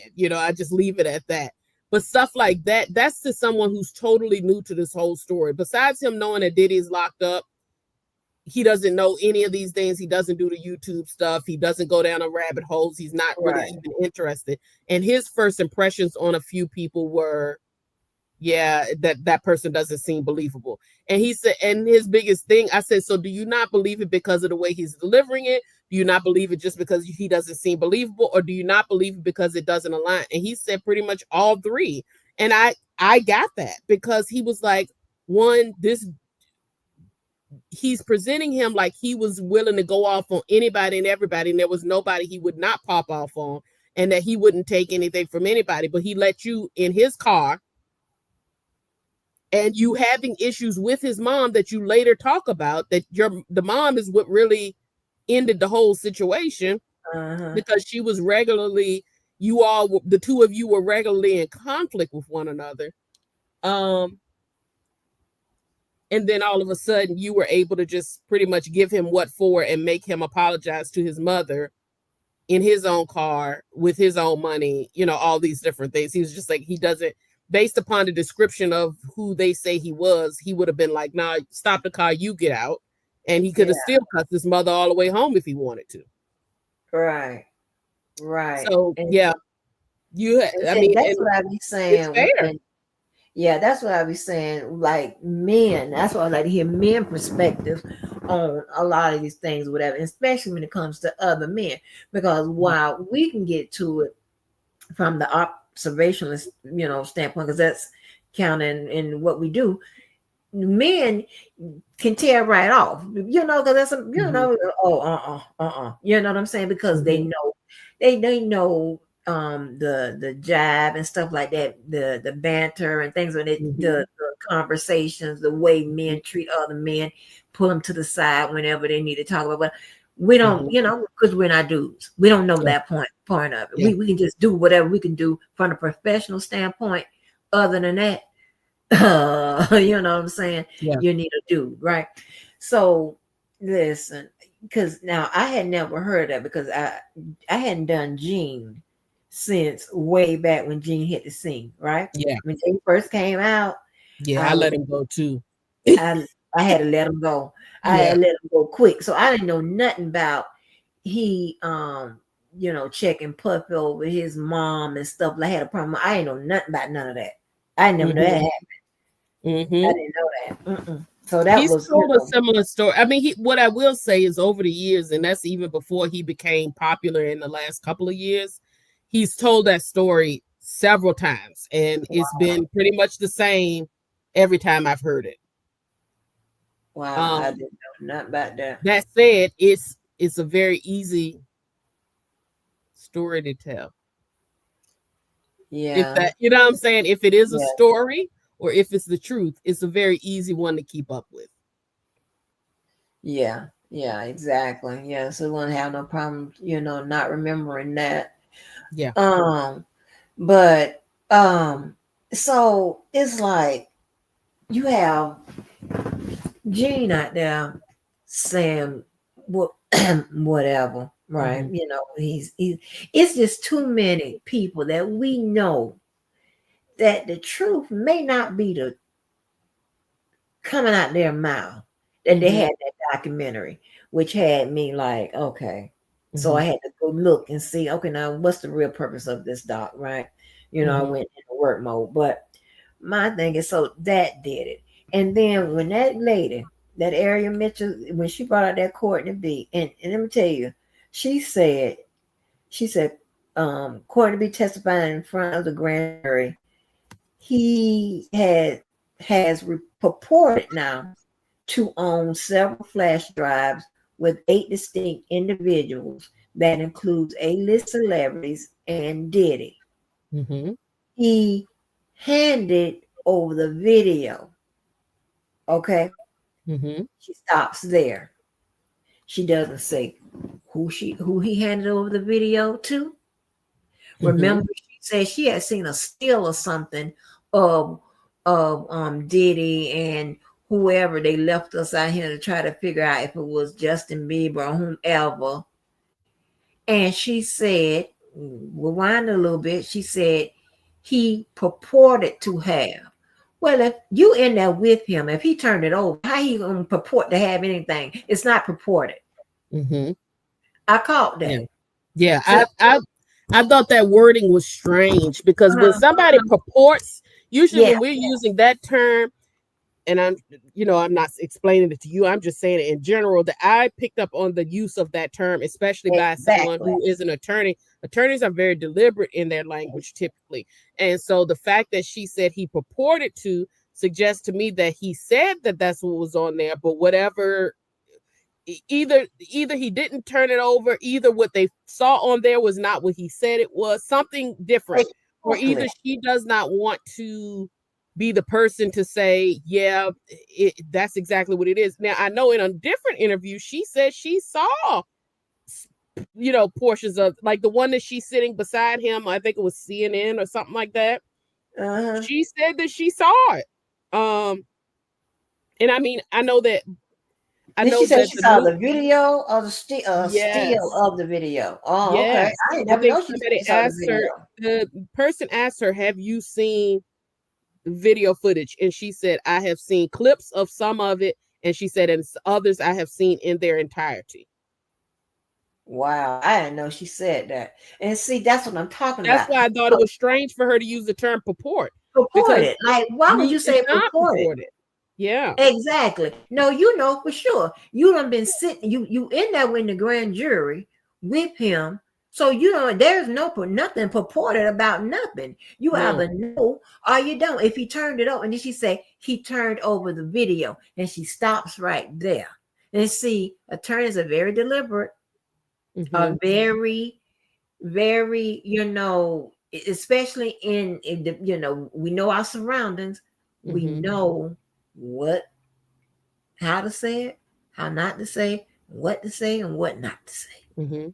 Okay, so if you want to say, and you turn over the video and the general, and just naturally how you speak. Oh, he turned over the video to the authorities, and Blase Squad. She said he turned over the video. That could mean he turned over the video to anybody. You can fill in the blank. You gave the video to the white Jamal. You gave the video to, like, who you get a video to? Yeah. Like they playing a lot of games. Yeah, which makes me wonder, like, again, so what do we have at play here? Is it that there's still, and I mean, we know that there's still active investigation and stuff taking place. So it could be that there's there are a lot of people who seem to be walking light on what either they say, what they talk about, how they reference stuff, so on and so forth. And I wonder, is that to protect the investigation? I wonder, is that to not sound, because she's a defense attorney.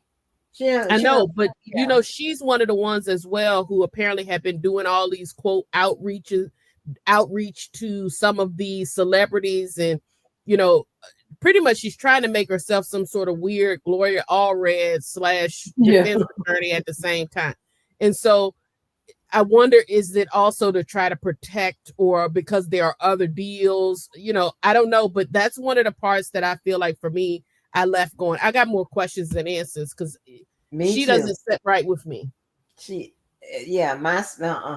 language and the way she moves is strange. It's strange.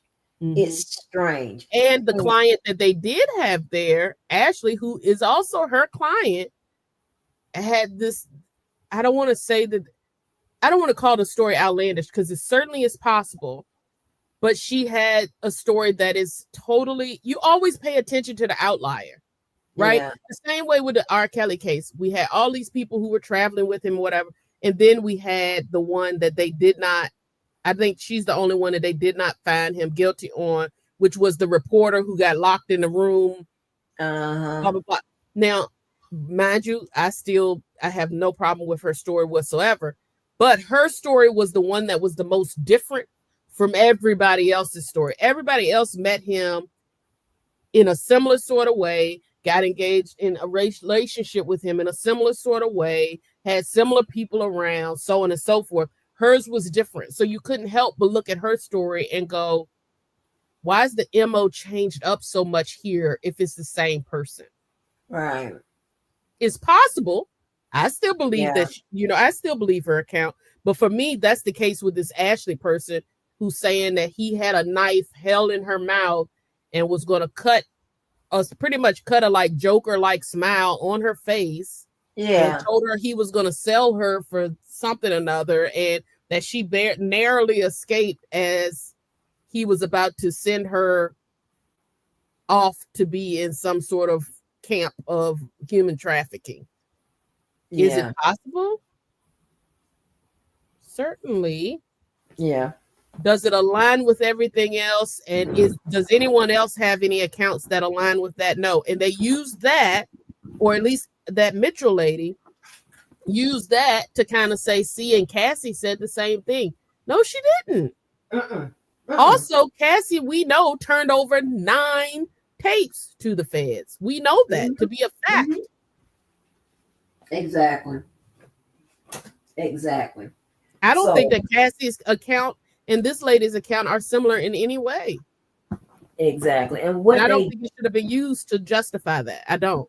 right, and what they do, just about every filing that we've seen, every civil filing we've seen from all the attorneys, they are referencing Cassie to give their story some type of, Mhm. a Mhm. truth, element to it, Mhm. right? And Yeah. they, I mean, and then that's just how that you can um write up a civil lawsuit, but that's not always done like that. The reference of someone else's claims, whatever. Because hey, lawsuits can be settled off the brief alone. When once the other side gets it, they want to settle it if they find Mhm. some type of that there is proof that they'll lose in court or whatever based on the evidence the other side said claims they have. But I mean, it's not usually done like we've been seeing it come out in the past 2 or 3 years with these files with regards to Diddy, and then everyone that now is being sued civilly, they are following that layout that Cassie did, right? So I Mhm. mean, because they're hoping to get what the same result. That man sell the next day. Mhm. So, Mhm. but my thing is when you have all of those characters whose stories have already been proven to be like untrue, and now you've seen Jaguar walking back a lot of stuff, and you understand what I'm saying. It's like, well, what in the world is this attorney doing? Mhm. you know you're gonna reference Courtney B. Well, Courtney B has been debunked on the internet, so I don't know why you even using him as a reference. Mhm. You know, Yeah. it's something just really really weird with all of this and her connections to all of these people, these clients with stories that are and she's already had to withdraw as an attorney on at Yeah. least one we Yeah. know about. Because why? You couldn't. You don't have anything to substantiate your claim. You don't have the Mhm. evidence. Mhm. Yeah. Which So gets me back to I question the vetting as well. I want to know more about this production company who even put it together, because the yeah. people that they had on, it was quite interesting because like just some of the stories and what have you. Now, of course, I'm sure it very well could be that behind the scenes, and I would hope and think that Peacock having the legal that they have, that they would have, done at least something to try to confirm some of this. But at the same time, I mean, it's a, more there have been plenty of things that have been shared that have been found to not be accurate. You know what I'm saying? So I know there's ways around that as well, as long as they're feeling like they did their best effort. But a lot of the things that they said were just claims that were thrown out there, and they didn't really. The difference, I think, with me and the surviving R. Kelly was that they would make a claim and then literally show you evidence Hmm. to support the claim. They would make a claim and then just show you pictures of the person being around them so that you can go, well, they definitely knew him at some point, right? Hmm. Or yeah, I guess at least they were around them sometimes, but I didn't get here is evidence and here are 3 4 other people who come back and say the same thing. Like I haven't heard the 3 or 4 other people who were had a knife in their mouth and were about to be sold off and whatever. Now, mind you, we might not if that it really exists. I doubt that, that's going to be common knowledge. But where's Homeland Security? Right. Yeah. And they would have at some point during the investigation. I know that they do.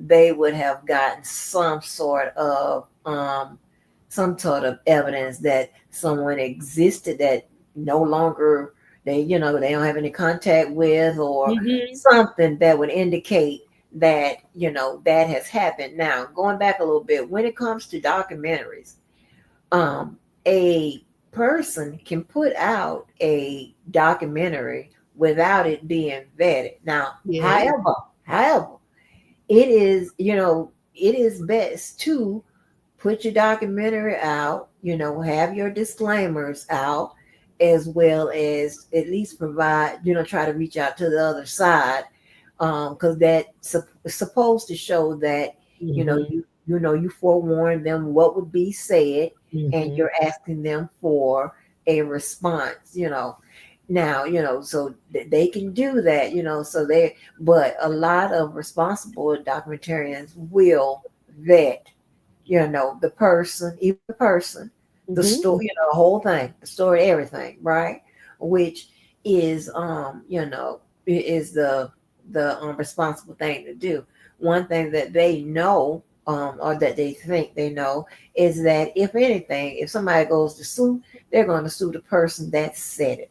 All Yeah. right. Yeah. Yeah. So that's most likely who's going to be responsible, other and if in some weird way the attorney that files the petition can make the person that said it, uh, give them a connection to that production company or that documentary. And that way you can list other people. But other than that, they automatically think, oh, okay, I know that just this person is going to be responsible. And oftentimes they just run the final product through legal, right? Just to make Yeah. sure who is going to be responsible if something comes, if Exactly. somebody goes to sue for defamation or what have you, right? Mm-hmm. So they don't, so, a lot of times they don't vet it before, like run to legal before or during or whatever.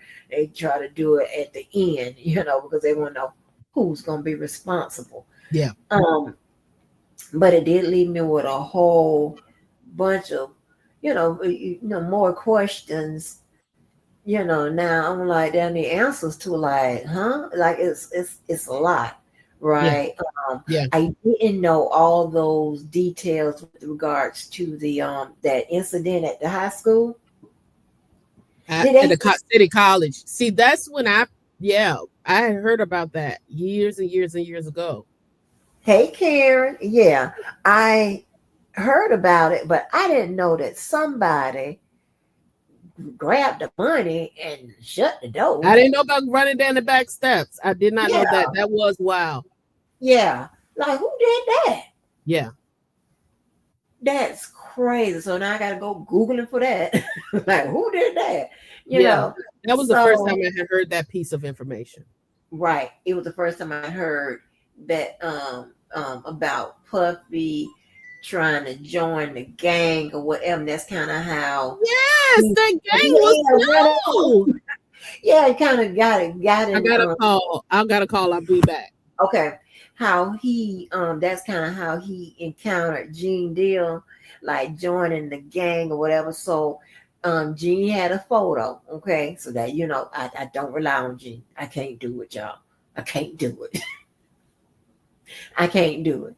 And I keep those conspiracy theorists and their foolishness and them all that other stuff away from me, because I am, I be trying to get down to the truth.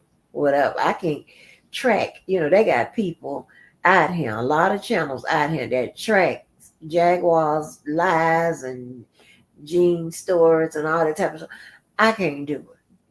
Okay, because it's gonna make me question what they're saying instead of trying to question to get to the truth, honey. So I just can't do it. I think Gene is an okay person. I'm telling you, I used to be subscribed to him and all the whole nine.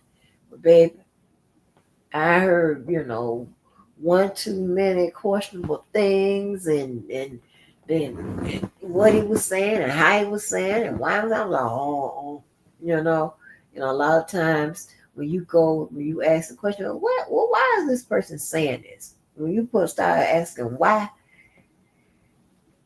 and that's when you can kind of get to the heart of what's going on. But that's a lot. That's a lot.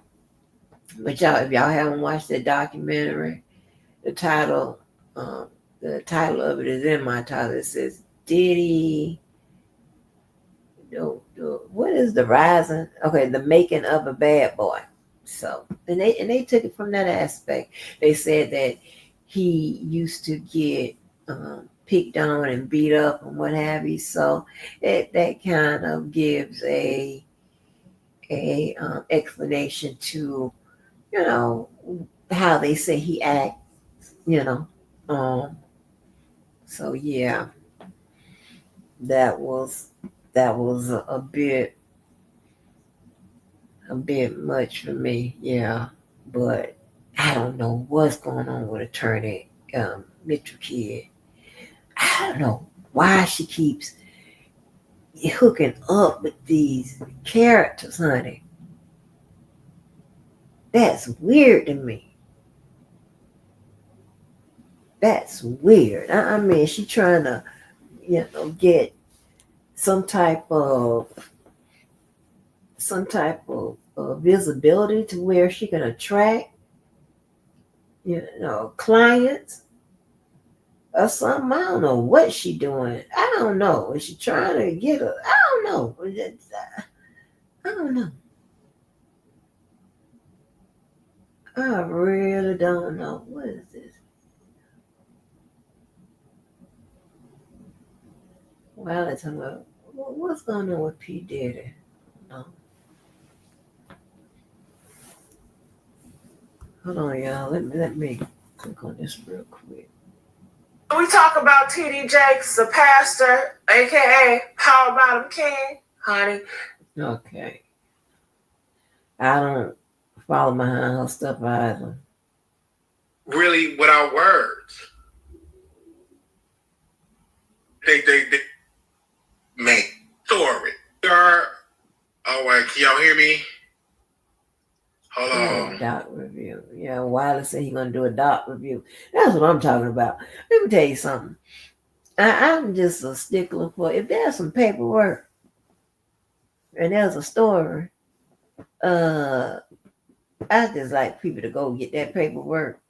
And it doesn't necessarily have to be court paperwork, what I'm talking about. Whatever. It can be some text messages. It could be something. Go get some words from the source. You understand what I'm saying? To show that you're doing a little research to get to the truth, right? And understand that paperwork is a part of the story as well. So I don't know why you're not reporting on it. Why that's not a part of your, the information you put out. I don't get it, but yeah. So I'll make sure I look at Wiley tonight and he'll see what documentary he's talking about. But y'all, I don't know. I don't know if it's because Surviving R. Kelly kind of set the bar for documentaries. They could have ran that thing, that P. Diddy one that's on Peacock. They could have put that on Tubi. I'm talking about the ones from TMZ did a better job than me as far as the story, and the people that they use. See, TMZ be trying to get to the truth as well, right? So, y'all, but I'm telling you, I think if we follow that area Mitchell kid, we'll figure out what's the game plan here. What result are these people seeking? Is it money, fame? Do you need a contract? What are we talking about? Because I'm trying to tell Courtney, first of all, he don't blink his eyes enough like humans supposed to. That's number one. I don't trust nobody. I don't blink their eyes. I'm sorry. He don't blink his eyes. If you don't blink your eyes, I don't know. I ain't gonna be able to. No. So she's like, I mean, she says his name with her chest out, as if he's a, a, a, a, a viable source of anything. Like, what? She put him on out there. But yeah, so I don't know if let me hit turn smaller.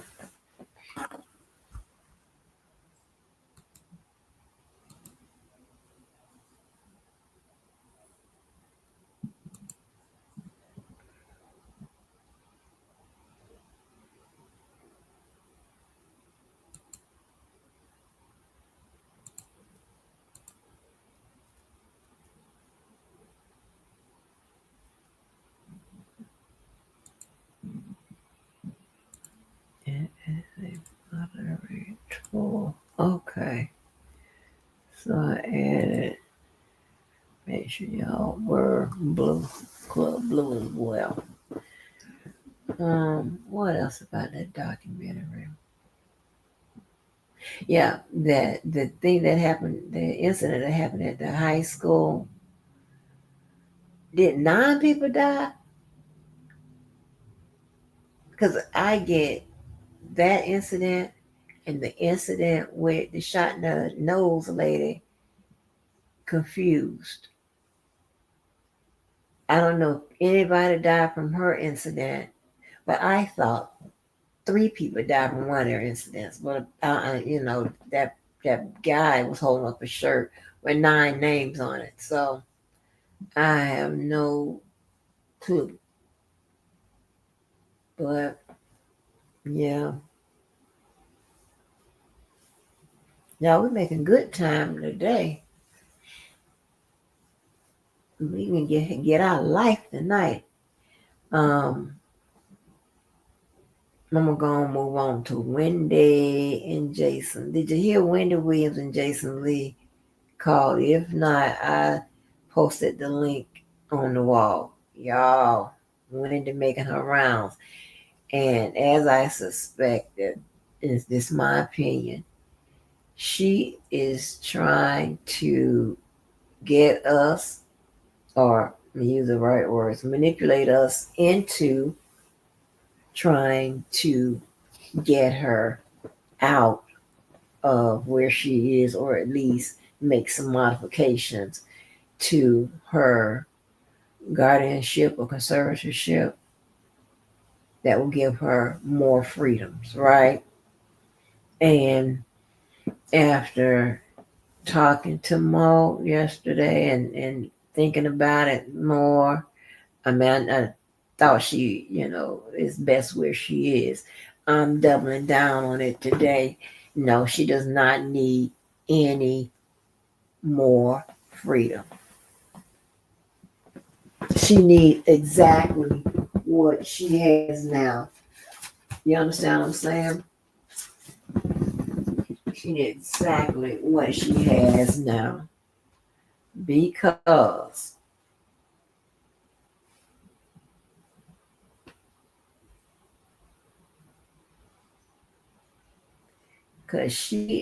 she's okay. Wendy wants her way. Okay. She wants to do what she wants to do when she wants to do it. She thinks that she is capable of doing that. And that could be so. She sounds like this is just, she sounds like she is capable of knowing if she wants to go to the store at 3 o'clock and or not. Knowing if she wants to buy somebody a bicycle or not. Here's the problem, right? When you're being evaluated for capabilities, cognitive, but all that stuff, that's the more end of it. When you're being evaluated for that type of stuff, Rather not, you can say yes. I want to go to a store at 3 o'clock at night, whatever. That's not the everything that's involved in that assessment and the eval. Okay.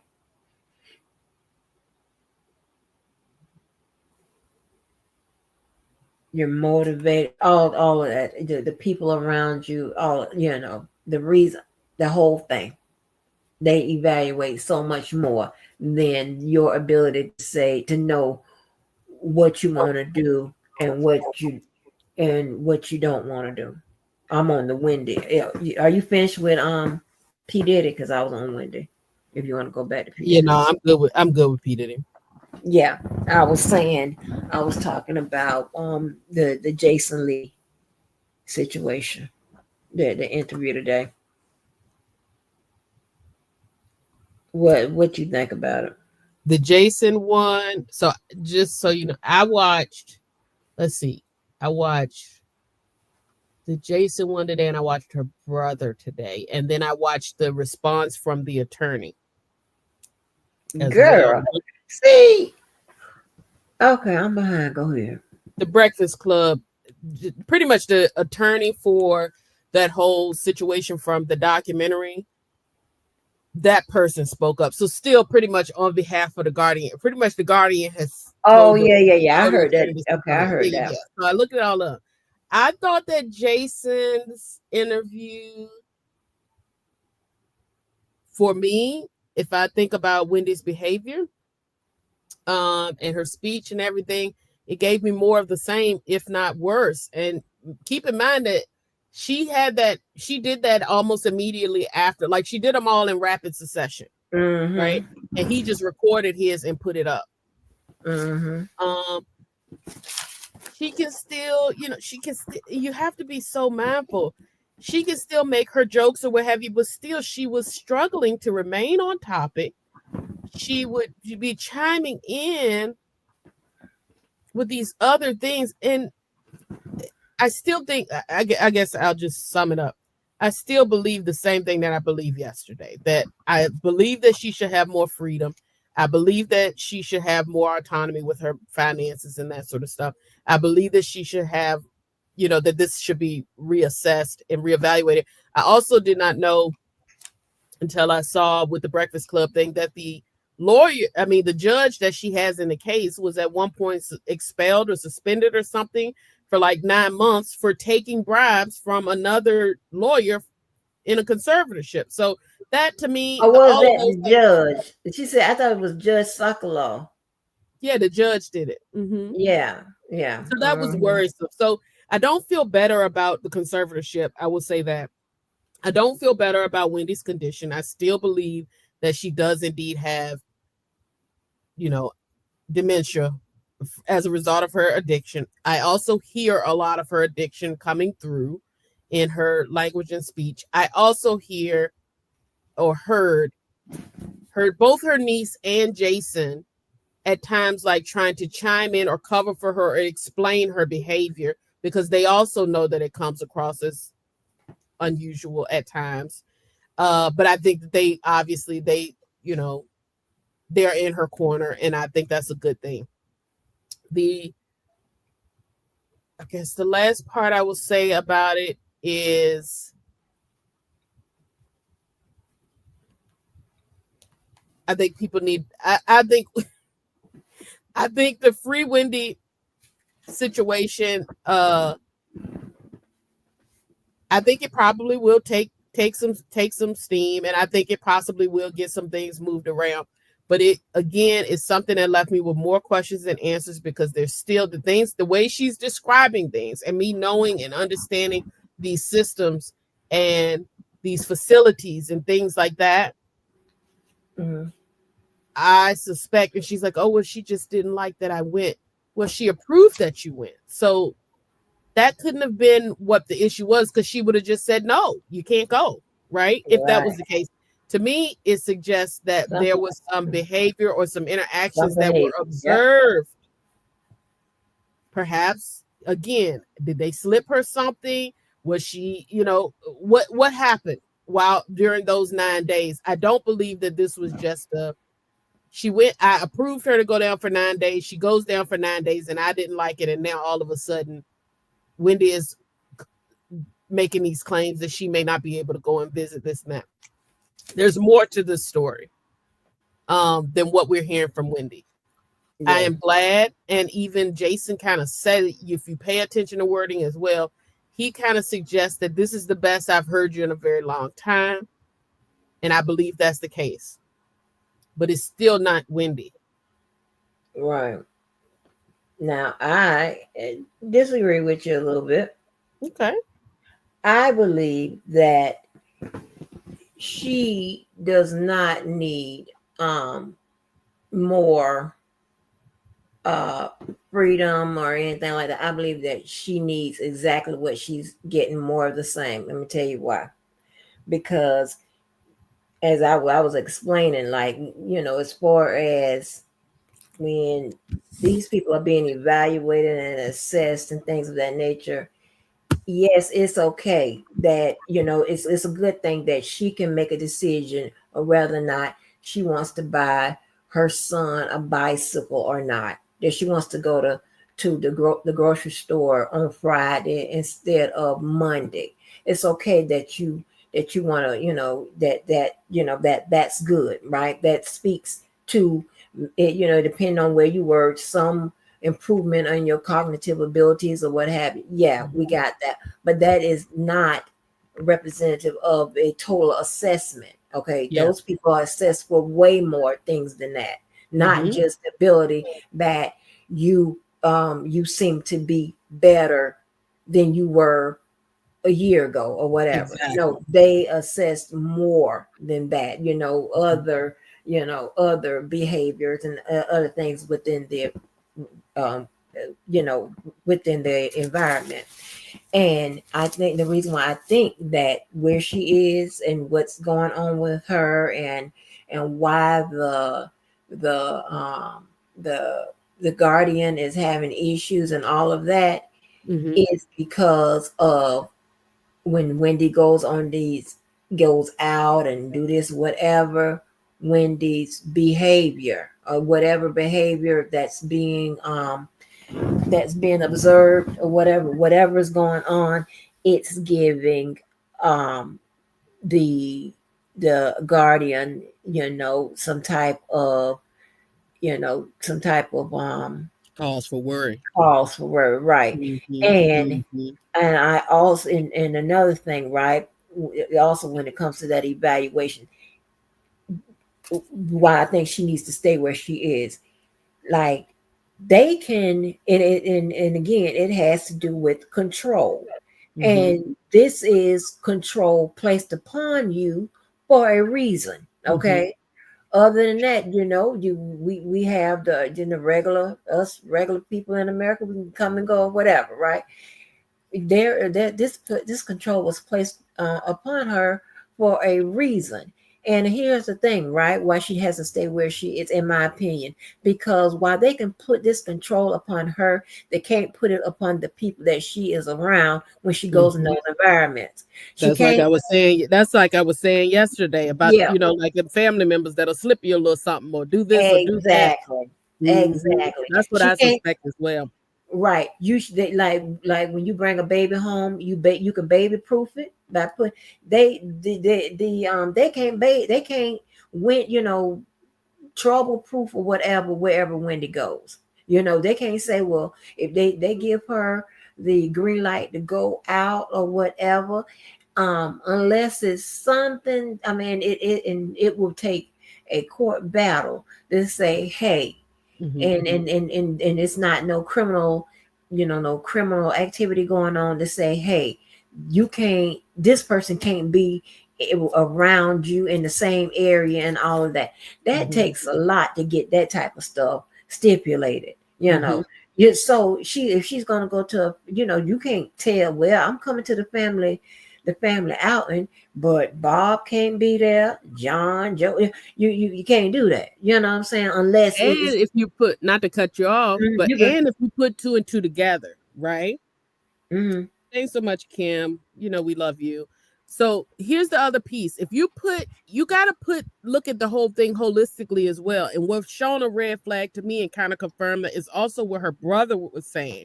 He said, she came down, whatever, and her son, because he's younger, he wanted to have certain things, whatever. And so he kind of trailed off, and he spoke, honestly, he said a whole lot of nothing for me. But when you put that together with what she's saying, what I suspect is that the reason why there are Hawkeyes there is that for instance, they could have been like, okay, your because he said they had to vet the whole thing through the Guardian, they had to approve it and all this. So it sounds like the son would have probably liked to have it at a bar, open bar situation or something like that.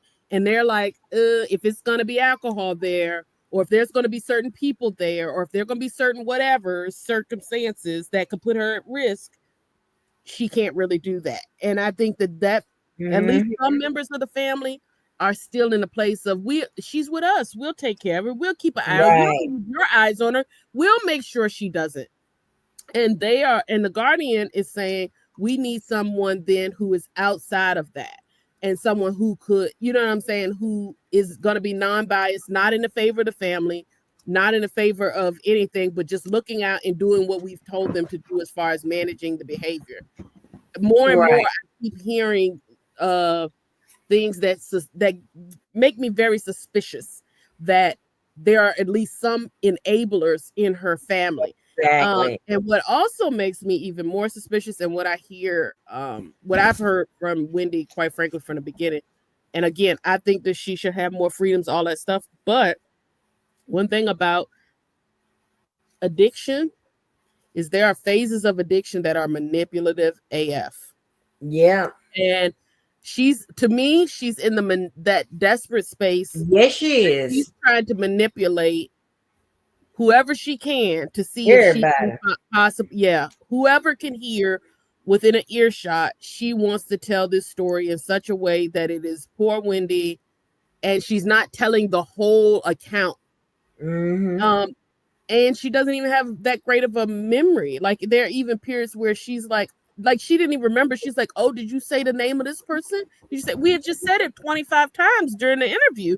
She couldn't even keep up with that. So I feel like some of this is also. Well, you know what? I took that a different way. I took that as her, because if you listen a little bit, she goes on to say that she can't say the name of the person. Yeah, but she said it several times. Wendy has said the name several times? Between the two interviews yesterday and today, she has absolutely said that lady's name. She said it she didn't say her last name, but she said her first name at least twice during the interview today. If you go back and listen to it, she says her name. So she keeps saying that as well. And then she'll turn around and she's like, oh, did you remember that? And it's just that same, I can't explain it more than when you know someone who's had the type of brain damage that she could potentially have, is very common, of keeping up with stuff, and then like the laughing, and you're back here and then you're back there, and then you're going off, you want to push home some topic. All of her topics are the ones that she can come up with that she feels like would put in her favor or skew things to where she would be able to loosen these reins. At the same time, I will say this: I do believe she's lonely.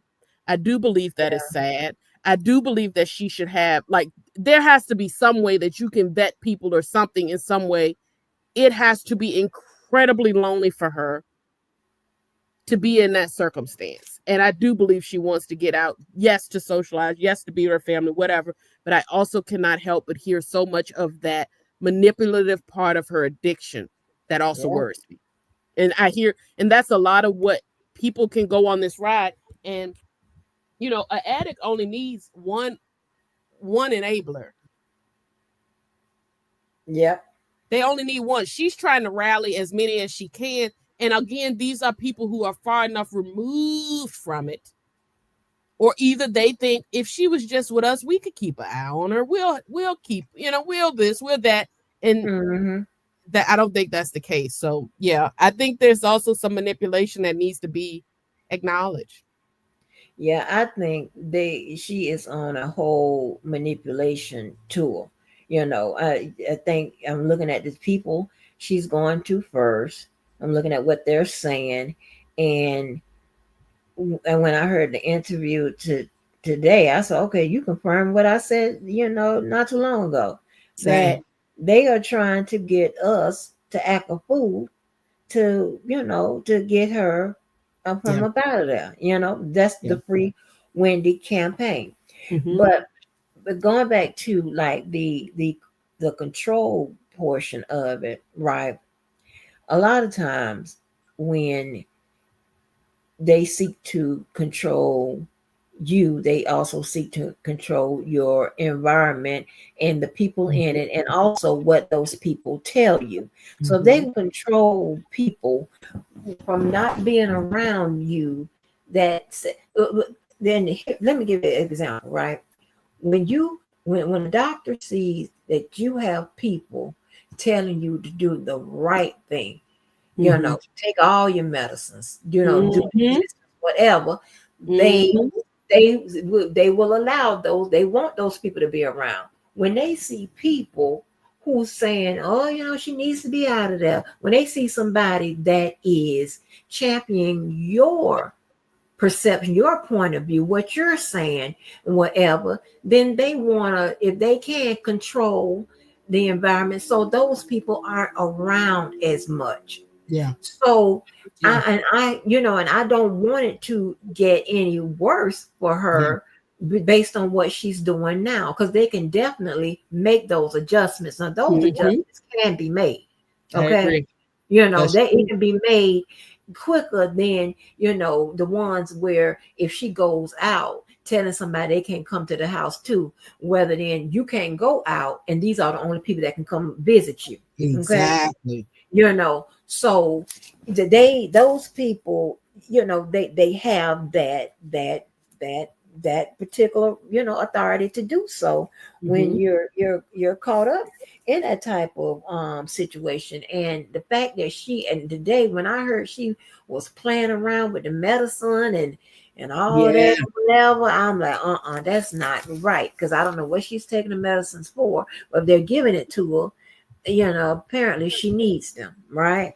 Yeah. So I'm like, it's like, yeah, she's going to probably make it bad for herself, and I hope that they still allow her to, to go see her father, and also, and part of the, part of the manipulation of course, they're only gonna tell the stories that supports whatever they're, whatever they're trying to, the result, the intended result, right? That they want. Did you hear now? If when the optics and the story we got is Wendy in Miami or wherever she was got left on the sidewalk. And even Jason Lee said that that the transportation wasn't there. We Actually, saw that. I saw that. That's the what I first saw when she went after she had went to the graduation. Is her on the side. Wendy was always waiting on the sidewalk for her ride to show up, whatever.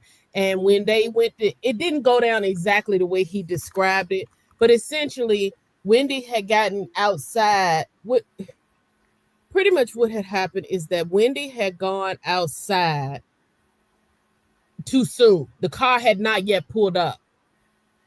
You see what I'm saying? So she thought right. the car. So when she went to stand on the sidewalk, she's there and people are with her. And when she's there, they she's like, "Where's my car?" And paparazzi as well. "Where's your car, Wendy? What's wrong? How are you feeling?" Blah blah blah. Yeah. And she's like, "Where's my car? My car should be here. My car should be here." Mm-hmm. That sort of thing. And so it was just that. And then they said, "Oh, the car is across the street." Now they did not Right. necessarily say that she needed to go across the street. I didn't take it that way. It came across to me like they were saying it's at the wrong location. Like, wait, pretty much be patient. And she's like, "No, where's the car? The car should be here. You're supposed to pull up right here." Because again, it's Wendy Williams. Wendy used to do that Exactly. when she was on her own show. The cars will pull. Look at that. Look at this car. Look at Exactly. that. They don't. This is the. That's Wendy. That's Wendy. It Exactly. wasn't that they said we ain't sending you no car and walk your tail across the street with your lymphedema. Yeah, but It that's it how, wasn't that kind right. of experience. That's how Jason, Jason's He like, if you didn't presented it even that have that, you way. well, and they're like, I waited for an hour. The car was across the street. It was not. It was right across the street. They just was pretty much, Exactly. and you know how it can be as well when you have, especially if you have a driver or A whatever, new driver too. Yeah. and they pull in that GPS or whatever, and the GPS is saying you're right here at it. That's what it seemed like. It seemed like it's saying you're here, and the person is across the street again, not knowing. It was a coordination issue that happens Exactly. very often, especially with celebrities. Regular drivers, people that, they will pull up. They don't care if you don't supposed to park there, you don't supposed to pull there, whatever. They'll pull right up there and pick you up. New people and people that be abiding by the street rules and stuff like that, whatever. If it's they gonna go by what the street says. Here in Jacksonville we have, oh my God, the parking and everything is terrible, right? And you have signs, can't park here, you can't wait here, you can't do this, whatever. Most of us don't even pay attention to that. We park there, pull there, whatever, and they will pick you up. They'll come right in. It says no parking here. No, sometimes my child even does it. She'll come right in that zone and pick me up. If she's driving or whatever, if she took me to, someplace or whatever. Or if we went somewhere together and I'm saying, okay, I ain't walking all over there to no parking lot and whatever. They know to go get the car and come around. Everybody knows that. I'm not walking to no parking lot. I'm not doing that. Like, so I do get my Wendy on. I'm not doing that. I'm not walking to no parking, nothing. Okay. So, but she is, and I'm just worried, and I want her to see her father, child. I'm just worried if this stuff, her, she's very desperate now. She's getting on the desperate track, and she's, I mean, now, and here's the thing, right? Why the lady said that whoever that lady that's running around with her said that Wendy is not supposed to be saying her name. It's not supposed to be saying the guardian name. She said that's in the. She tried. It seems like, I don't know if she said like it was in some. It's in some kind of formal paperwork or whatever. She said Wendy is not supposed to be saying that lady's name. And she said it a cool 4 or 5 times between the past couple of days, if not more than that. Like she said, and it happened. Of course, so much is happening, and we're all listening with looking for something different. And the other part you have to also recognize is that that's the issue, right? That is what for me is highlighting that there is a problem, because there's so much. There's so many distractions because you're trying to kind of follow what she's saying. That's kind of difficult, whether you acknowledge it or not. She does sound happy, or she sounds healthy. Yeah, but she doesn't sound well, if that makes sense. Those are two different things. Right. And so because there's so much going on, you have these people who are actively trying to get her to stay on topic. And like sometimes talking over each other. Then you have the niece who you can kind of feel. For me, I can feel from that niece that she's sitting back there going, okay, when do I need to jump in? Is she okay? Is she good? Is she good? Is she good? Is she good? Okay, here we go. Okay, Aunt Wendy, all right, all right. You could hear that. And so you're keeping up with so many different things. And then you have people who like were friends with her, like Don Lemon and Jason, who are trying to also push the Free Wendy narrative or incorporating that. It's not being done from it's not like when we do some interviews and they're literally like, tell me what happened that night. Right? Mm-hmm. And that person can tell you this is what happened that night. We're not dealing in that space. And so it becomes very chaotic to follow. But if you do, that's even more sign to me that there's something off. Yeah. Because again, this is someone who has made their entire living on being able to give you information. Okay, perfect example. Right now, She said she knows stuff about Puffy. She didn't describe it, and she didn't have any problem keeping that under wraps. She the same thing with R. Kelly. She said R. Kelly called her in confidence, and she told us that whole story to such a point, and even did a interview in a documentary to where you could still read between the lines enough, and she never skipped a beat. Right. So why is it that now she has such a hard time that she has to keep screaming out, I can't say, I can't say, I can't say. Wendy is the queen of, I give you a nickname. That's where how you doing came from. That was her way of insinuating that people had a certain sexuality or a certain secret or what have you want to call it. And she didn't want to say that outright. So this is who we got. You got to think about what we talk about in mental health all the time is I got to see what that person's baseline is. If you go back to Wendy Williams' baseline, you will see that you're not listening to baseline, and that's what we should be seeing if she truly was 100% Wendy. Right. Yep. That baseline. That's how the Monem people do their evaluation to tell, they give them where they started from and all of that. That's a moment. And it's also the way that and it's also the way that the reason why we say we don't diagnose if I haven't worked with you, because I would never be able to know what your baseline is in order to identify if there is a difference or if there's a change. So, or at least I'm going to struggle to identify what that baseline is. Even with celebrities, like for instance, R. Kelly, you can go back a lot of times and see multiple interviews. And, if you look at enough of them, you can assess some baseline. With Wendy, her baseline doesn't add up. Yep. So I can't diagnose it, but I can say something doesn't seem right. Something off. Something is off. Sounds good. But, but like I said, I'm thinking, because when we first encountered her, not first, but in that last documentary we saw, she was still drinking. She was still allowed to do all the behaviors she could do as Wendy Williams, right? Mm-hmm. So, yeah, we were like in shock. Yeah. Wherever she has been, there is an improvement. Nobody is saying that. They got they got the ignorance online saying free Wendy. Mm-hmm. No. We don't have enough. And here's the thing: maybe we do get there, but I'm not there now. Right there, yeah. Right. And even in this last interview, her niece made a comment, and I think Jason made it, or either her niece made it, and said, "This is the best I've heard my aunt in a year," or "This is the best I've heard Wendy in a year." Okay. So what was she sounding back last time you talked to her? Because something was clearly wrong. Exactly. That's how you and I think, because I go, okay, hold on, you just gave me some insight, so there was an issue.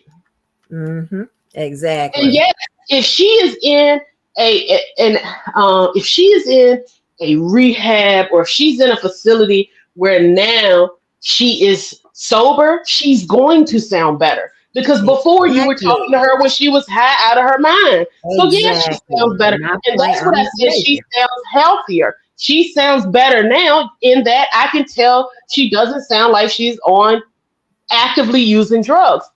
Yeah. Exactly. But it also sounds like you did a number on yourself when you did, Wendy, and you still aren't 100%. And you may never be. But people are jumping to, she sound good to me. That is not a good assessment. That's not a good assessment. That's not adequate for me. Mm-hmm. The same way they said, well, Britney can tweet. Britney can dance on the stage. She's singing her songs. Free Britney. And what is she doing? As I've said many times, spinning like a top. And it's so crazy that you had brought up Britney yesterday, because in the articles I've seen today or whatever, they seem to drag, when they talking about Wendy, they drag Britney, tag her right on along in the story, and talk about what she went through. Because I promise you, but a couple maybe a little over a year or so ago, I checked in on Brittany and she was, spinning in the front room. I'm like, I thought she had Okay. got better. Okay. Well, you Girl, I check didn't on know her she was still anytime. spinning. Huh? You check on her any day you want to, and she'll still be going in a circle. Girl. Oh my gosh. I can't believe it. I thought she oh my gosh. That's Oh, crazy. and they know Britney is still in bad shape, and now some people are just quietly, oh, oh yeah, I was free Britney. Oh, she's spinning again. Oh, I wonder what else is on TV, right?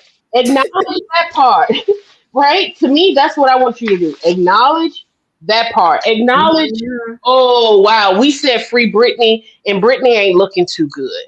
Now, is there Right. something else that because if nothing else, Britney still needs full time someone who can be checking on her, someone who's making sure she's taking her medication. Whitney was sitting up there today and she said, I've only ever taken 2 pills in my whole life. First of all, some of that don't sound right. Right. Wendy has Graves' disease, thyroid conditions, Oh, I forgot lymphedema about that. at a minimum, and we know she has a history of depression, and which helped to spawn her addiction. So you mean to tell me with all of those no, those conditions right there, you only knew 2 medications? Right. Yeah, because you probably didn't have the pancreatitis then, and you probably didn't have the memory issues that you had then, and all of these side effects because you know what I'm saying. So one, you probably were supposed to be taking more than 2, and you weren't, or yeah, you were taking 2 then because that's where you were, and now you went on this long bender of a couple of years, and Yep. now you need like my friend, because you have new things. There are new side effects in place. But the other thing Exactly. I don't know if you heard is she said, I've only ever taken 2 medications my whole life. Then all of a sudden she's like, and I'm taking 8 medications now. Where Yeah. did all of these where did she had the math was totally wrong, like right then on the spot. I'm like, okay, and this is not like abstract college algebra math. This is 8 minus 2. Mhm. Yeah. And again, it would be okay for most people. It's not okay based upon Wendy's baseline. Her Yeah. baseline is following stuff very quickly, accurately, boom, boom, boom, boom, boom, very fast off Right. the top of your head, not missing a beat, and no issues of inaccuracy. Right. So what a blunder that she just so happens, and then her niece jumps in to try to correct it. Well, the reason why she said that is because of this. No, no, no. Don't tell me what I'm supposed to believe. Let me listen to it for myself. Let me listen. What I Yeah. heard is it's not good. Exactly. Yeah. And I was like, man, I thought about I'm like, oh, is this some kind of manipulation? And see, here's the thing, right? That behaviors are transferable, right? We see Mm-hmm. she's trying to manipulate us to help her get out. When she gets out, manipulate whoever around her to get what she want to get, what drinking or whatever she wants to do, right? Mm-hmm. Because right now, and to me, she's in that mind. You have some people that deal with struggle with addiction that they think that they can have Yep. a beer. They think Yep. they can have champagne as long Yep. as it's not alcohol. Yep. You know. My friend would always be like, I'm not drinking anymore. Yes, do I have some wine coolers? Yeah. Mhm. I'm like, no, but you can't drink at all. None. That's still alcohol. The same effect. And you're drinking 20 of them. Right. Right. Let me tell you, and how That's addiction. That's what addiction tells you. Addiction tells you I have it under control, and you don't. It convinces them that they are okay. They have it. Oh, it's just going to be this one drink. Oh, it's just going to be this, and this is she's. That's not what she is, and it doesn't even tell her. It even is telling her, "Oh, your brain is still functioning. Look at that. You still have this, and these people still love exactly. you, and they this and that." No, no. And when you spoke about the people around, like being, pretty much essentially an enabler, what about this type of person, right? Now when my roommate went through whatever, and I got him to get off the alcohol and all that type of stuff, I Mm-hmm. started feeling sad because he was then around people who were still coming over, drinking and Mm-hmm. having a good time, Mm-hmm. and he's sitting up there, not drinking and things of that nature and whatever. And I was only over there, twice to see this. And I'm feeling sorry. It was like, oh my God, I wonder, can he have like beer? Or Mm-hmm. can he have like a, wine cooler, something like that? Because Mm-hmm. a lot of drug and alcohol intake, has to do with, it's social. Yeah. It's a social activity, right? And I'm like, sound like, oh my God, I feel so bad. And I actually looked it up, and everywhere I saw, no, no, no. I'm like, oh, okay. No. Because I was like, but you know what I'm saying? Me, I'm being sympathetic. Like, Yeah. so then there's those people, because I've been in a hospital and someone called me and said, I'm gonna come out there and see you. What you want me to bring you? That's the but that's how we do it in the South, right? It's Right. considered rude. You're rude if you don't show up with something. And usually you're trying to bring something that brings them back to some sense of normalcy, right? So Mhm. typically it's I know you like your sodas. I know Yep, something that you like. Let me give you some because I know exactly. what they're giving you in here. I know how they do, right? Exactly. You know what it Exactly. is. Exactly. So what you want me to bring you? And listen Yep, here, when they come, I got to hide stuff all in the drawer, all in the purse, exactly. all everywhere, all under the cover, on the oh Hmm. girl, I be having they put back that cover, they'd be like, oh my God. I know sometimes when I check out, then they go to clean and open their refrigerator and all of that, they probably like, what? She was Hmm. Hmm. fine, whatever. I ain't gonna be able to do it. But yeah, so I'm like, so then, so a lot of times the controlling that environment that way is what is necessary Necessary. for your particular, situation. You know what I'm saying? So Hmm. I think that, yeah, I don't want her to be evaluated. I want her to go see her father. But yeah, I kind of want her to be not be evaluated, Yeah. reevaluated for a minute, because and I know the professionals, they hip to the game. They'll, Hmm. recognize, yeah, you only sound as good as you sound now, because we made progress, because we had to step in and control your life, your environment, your Exactly. finances, your this or that. That's why Exactly. you're doing better. But Yeah. yeah. It's the same thing. I don't know if y'all watch, if y'all watch my 600 pound life. Woman. Yes, yes and no. I catch a lot of them online, and I'll start binging it when I see one and it keeps rolling. Yeah. But the only reason why I brought it up is okay. People need to step back from that because they look at those people and nobody says free them, or they don't look at the person who's still bringing them the food thinking that they're being helpful because they love them, right? And they also don't see the times that they try to I can't eat this food because this food is not good enough for me, or I got this, I got fluid on me, that's what happened with that. And Yeah. you know what I'm saying, like the excuses start creeping in as to why they are still having access and why the scale is not going in the direction that it's supposed to. And Mm, yes, do they have trauma? Yes, do they have other things going on? What have you? But I don't mean it any harm. But if any of y'all have family members like that, if you think for a second that us as clinicians are not writing down enabler beside the name, concerned with this person, or ah, you think I haven't done it? Okay, because especially at the early stages of my career, because many of us, when you first start off in mental health or counseling or whatever, you go in the in-home, which is where you go into the home, you try to help them in the home, try to get stuff straightened out, try to assess what's going on, especially with kids. A lot of times they'll have in-home first because Medicaid always gonna pay for some in-home. Well, guess what? Once you get in that home, and you see how that parent interact with that child and how that child interact with that daddy and how this happened over here and how the grandma slipped in this when you said we're gonna have to, this is the new rule.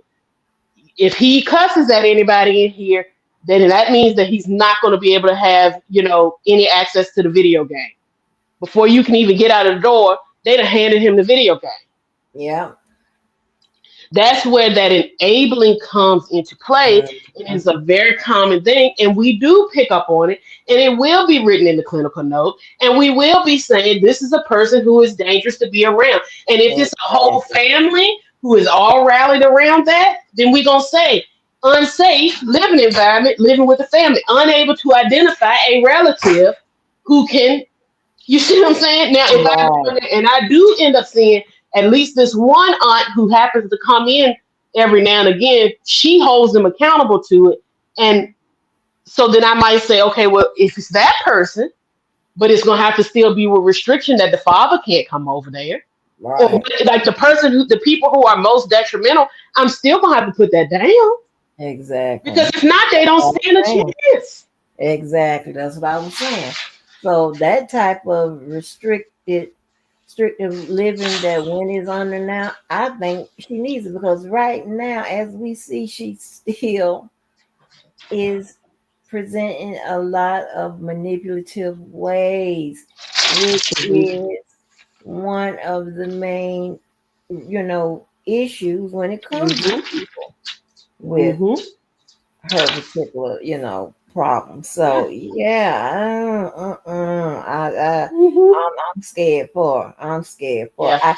I really didn't understand that what I was saying with that video I posted with the brother. He had just posted that video an hour when I posted it. I had never even known about her brother was coming out here and saying anything. And in that video, only thing I understood was something about some t-shirts. I'm like, okay. And what was that all? I don't even know what he's talking about with those, but it had nothing to do with nothing. And I'm guessing probably, I think it was Charlamagne. I think Charlamagne had made a comment like, do we need to have free Wendy t-shirts, or we're going to sell them and raise money for Wendy or something like that. But he wasn't saying it. I didn't hear him say it in a serious way. I think he was, you know how Charlamagne is. He was just throwing out all kind of random stuff. And then the brother got involved. Also, lest we forget, and if you remember back when she was still in the throes of her addiction, lest we forget, it was her brother that she was said, he does not speak for me. He, do not listen to him. I have been estranged from him for so many years, what have you. And now all of a sudden, everybody is, he's out here talking and giving his 2 cents worth. So which one is it now? Wow. Now, here's the thing, and it's not lost on me that we always do that. I get it that sometimes, I fall out with my siblings for a little bit, but we ain't really out like that, but we just mad at each other for right now. I'm with that too. But at the same time, my thing is, again, if I'm trying to establish a baseline, is he the good resource or is he not? Was he the one trying to tell her at that time, hey, you can't be drinking, and then he was the enemy then, but now you see him? What is the truth?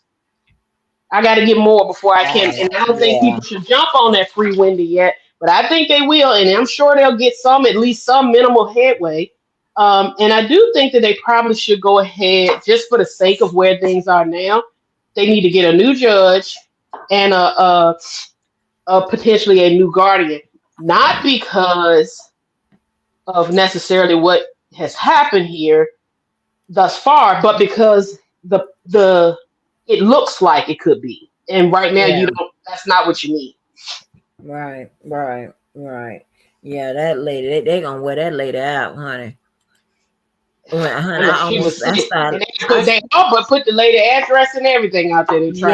I laughed so hard when Jason said, no, that woman, he said, somebody sent him something. No, that woman lady been out there.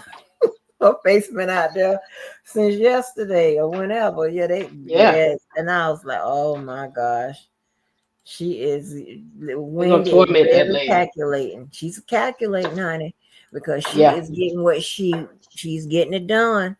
Yeah.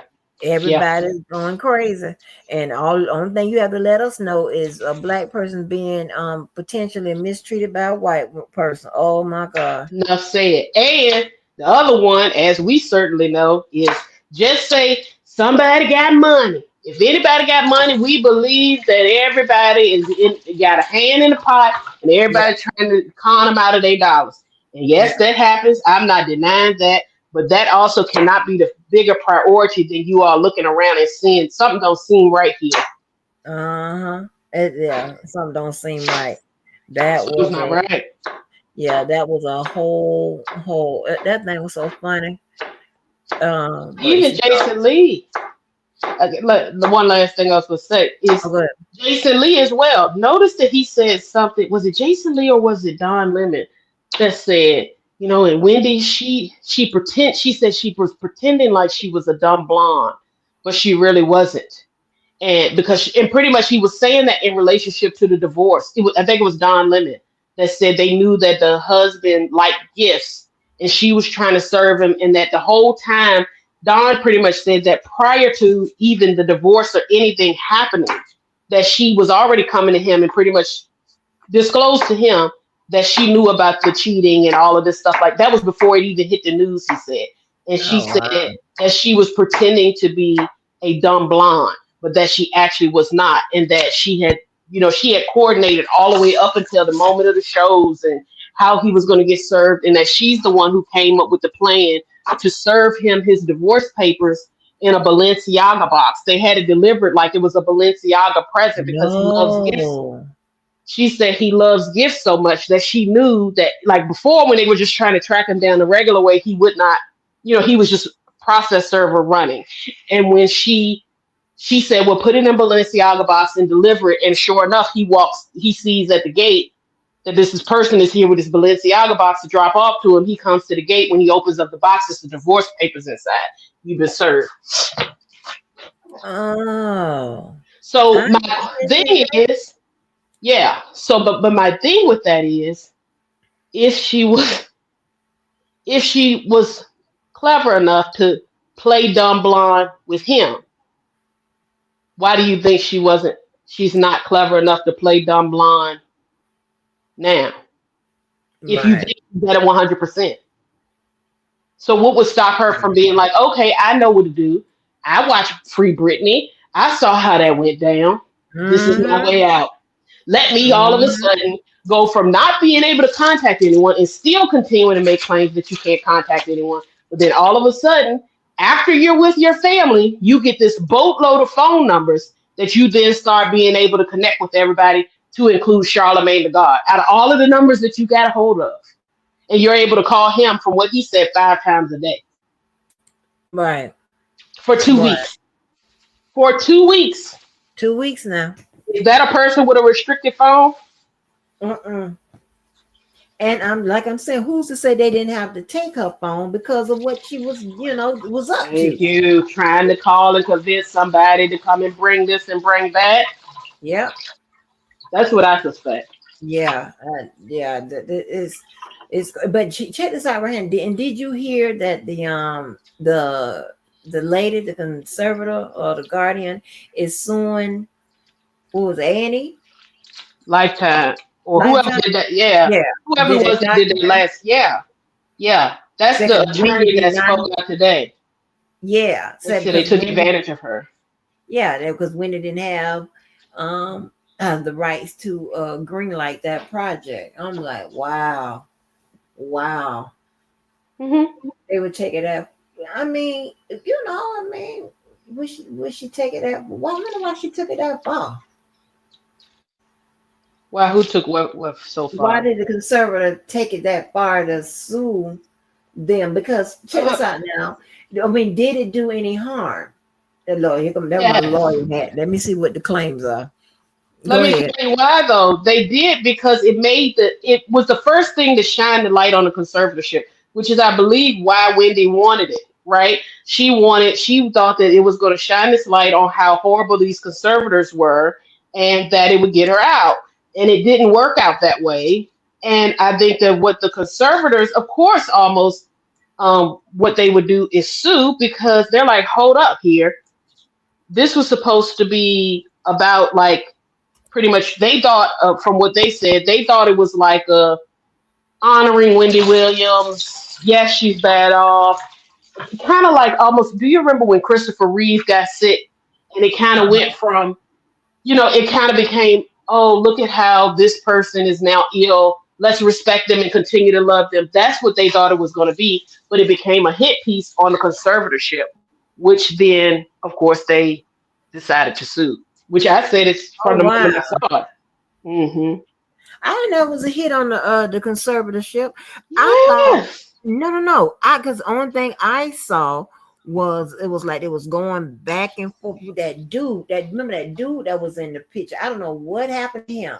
She was running around Mm-hmm. with that dude, and Mm-hmm. he had some words with somebody. And it was something about his background or something that people didn't like him around Wendy. I gotta go back and Mm-hmm. watch that documentary over. But anyway, it that was oh wow, that claim she filed that on what just towards the end of this year, last year. Yeah. Yeah. You Because they know, said that they took advantage of her in her vulnerable state and was still filming her at times when they didn't want to. And if you remember, like they remember, even the niece was in that documentary. And, I right. mean, in that thing, and she was even saying, "Who are all these people around my aunt?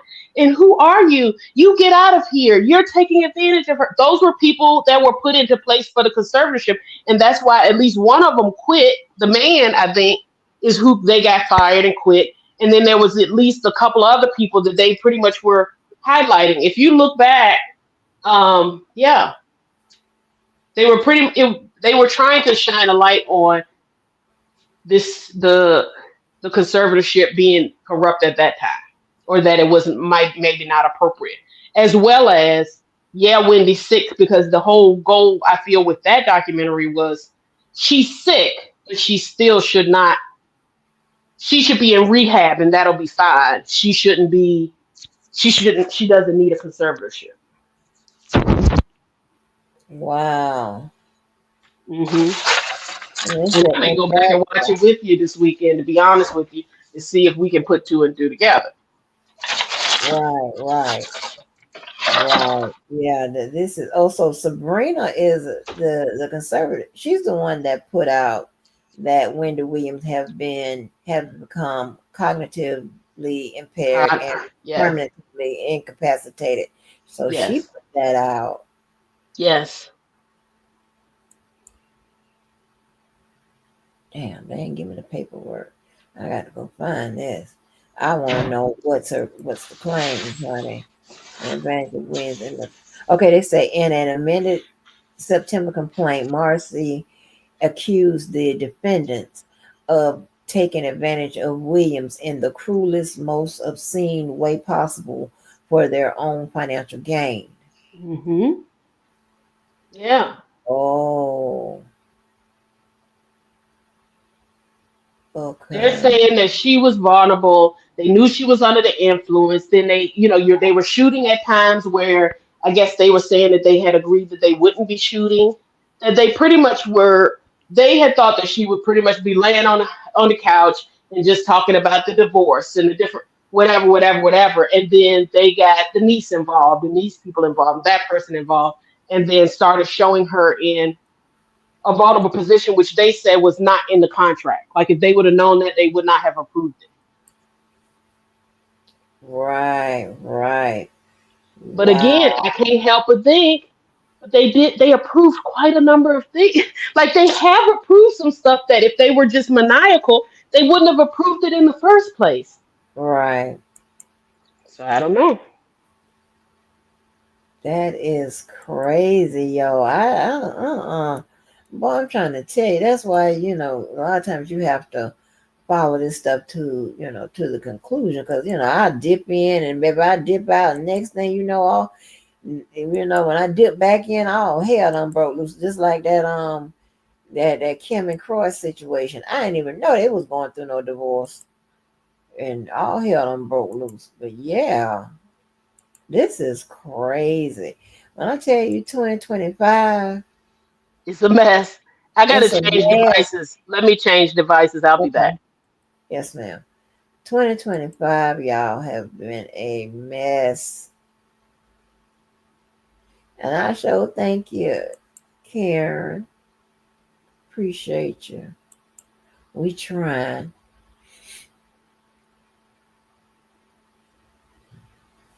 Yeah. But we have to stay abreast with current events. I mean, I don't know why no one, why people don't report on them, because it's a part of our world, right? It's a part of our existence. So um, we have to know what's affecting others, because hell, it can affect us. You understand? The Like the TikTok thing. I mean, a lot of y'all enjoy TikTok. I don't know if TikTok pay money. That can affect somebody's pocket, you know?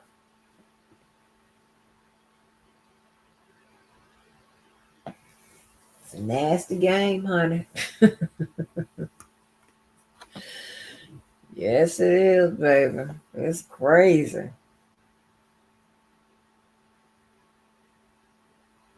There's nothing that is,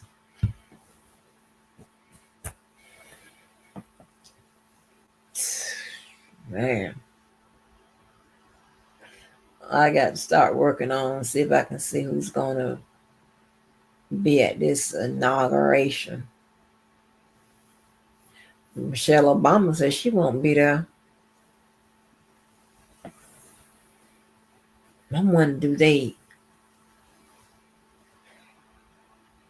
let me see, was Michelle Obama invited? Do they do it by invites?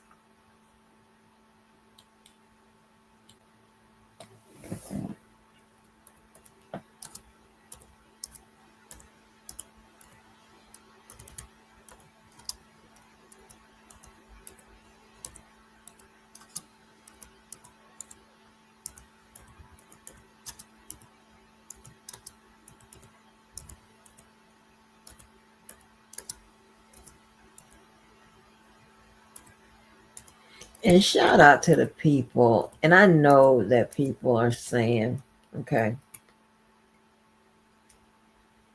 um,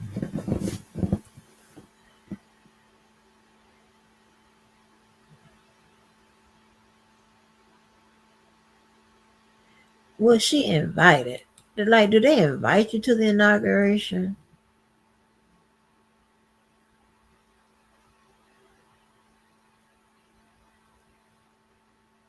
Okay. Update. TikTok said, Google Apple attend former house. That's below. It will skip the ceremony. And here's the thing, right? And don't get it twisted.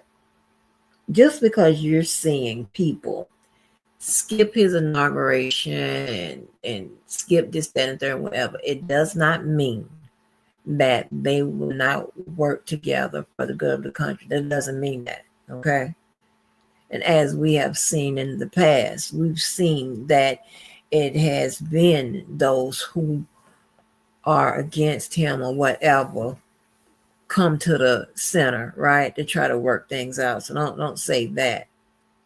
But it's sometimes about standing on what you believe in and not flip flop. See, a lot of y'all flip flop. Okay.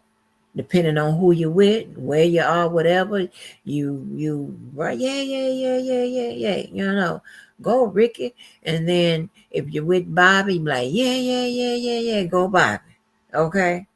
Just flip flop. And sometimes some people get it, do it to be nice and be courteous and whatever. Okay. But shout out to those who are standing on it and just throwing that niceness. And I'm not going to say throwing it out the window, but saying I'm standing on what I believe. Why am I going to go out here and be fake and phony to support this, the the party and like congratulating him to that position, which when we're not congratulating him into that position, we don't feel like that.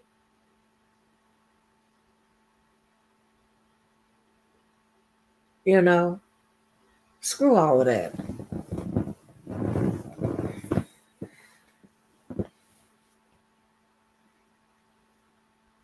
Oh, she was invited. Okay, and I want to do. Are they?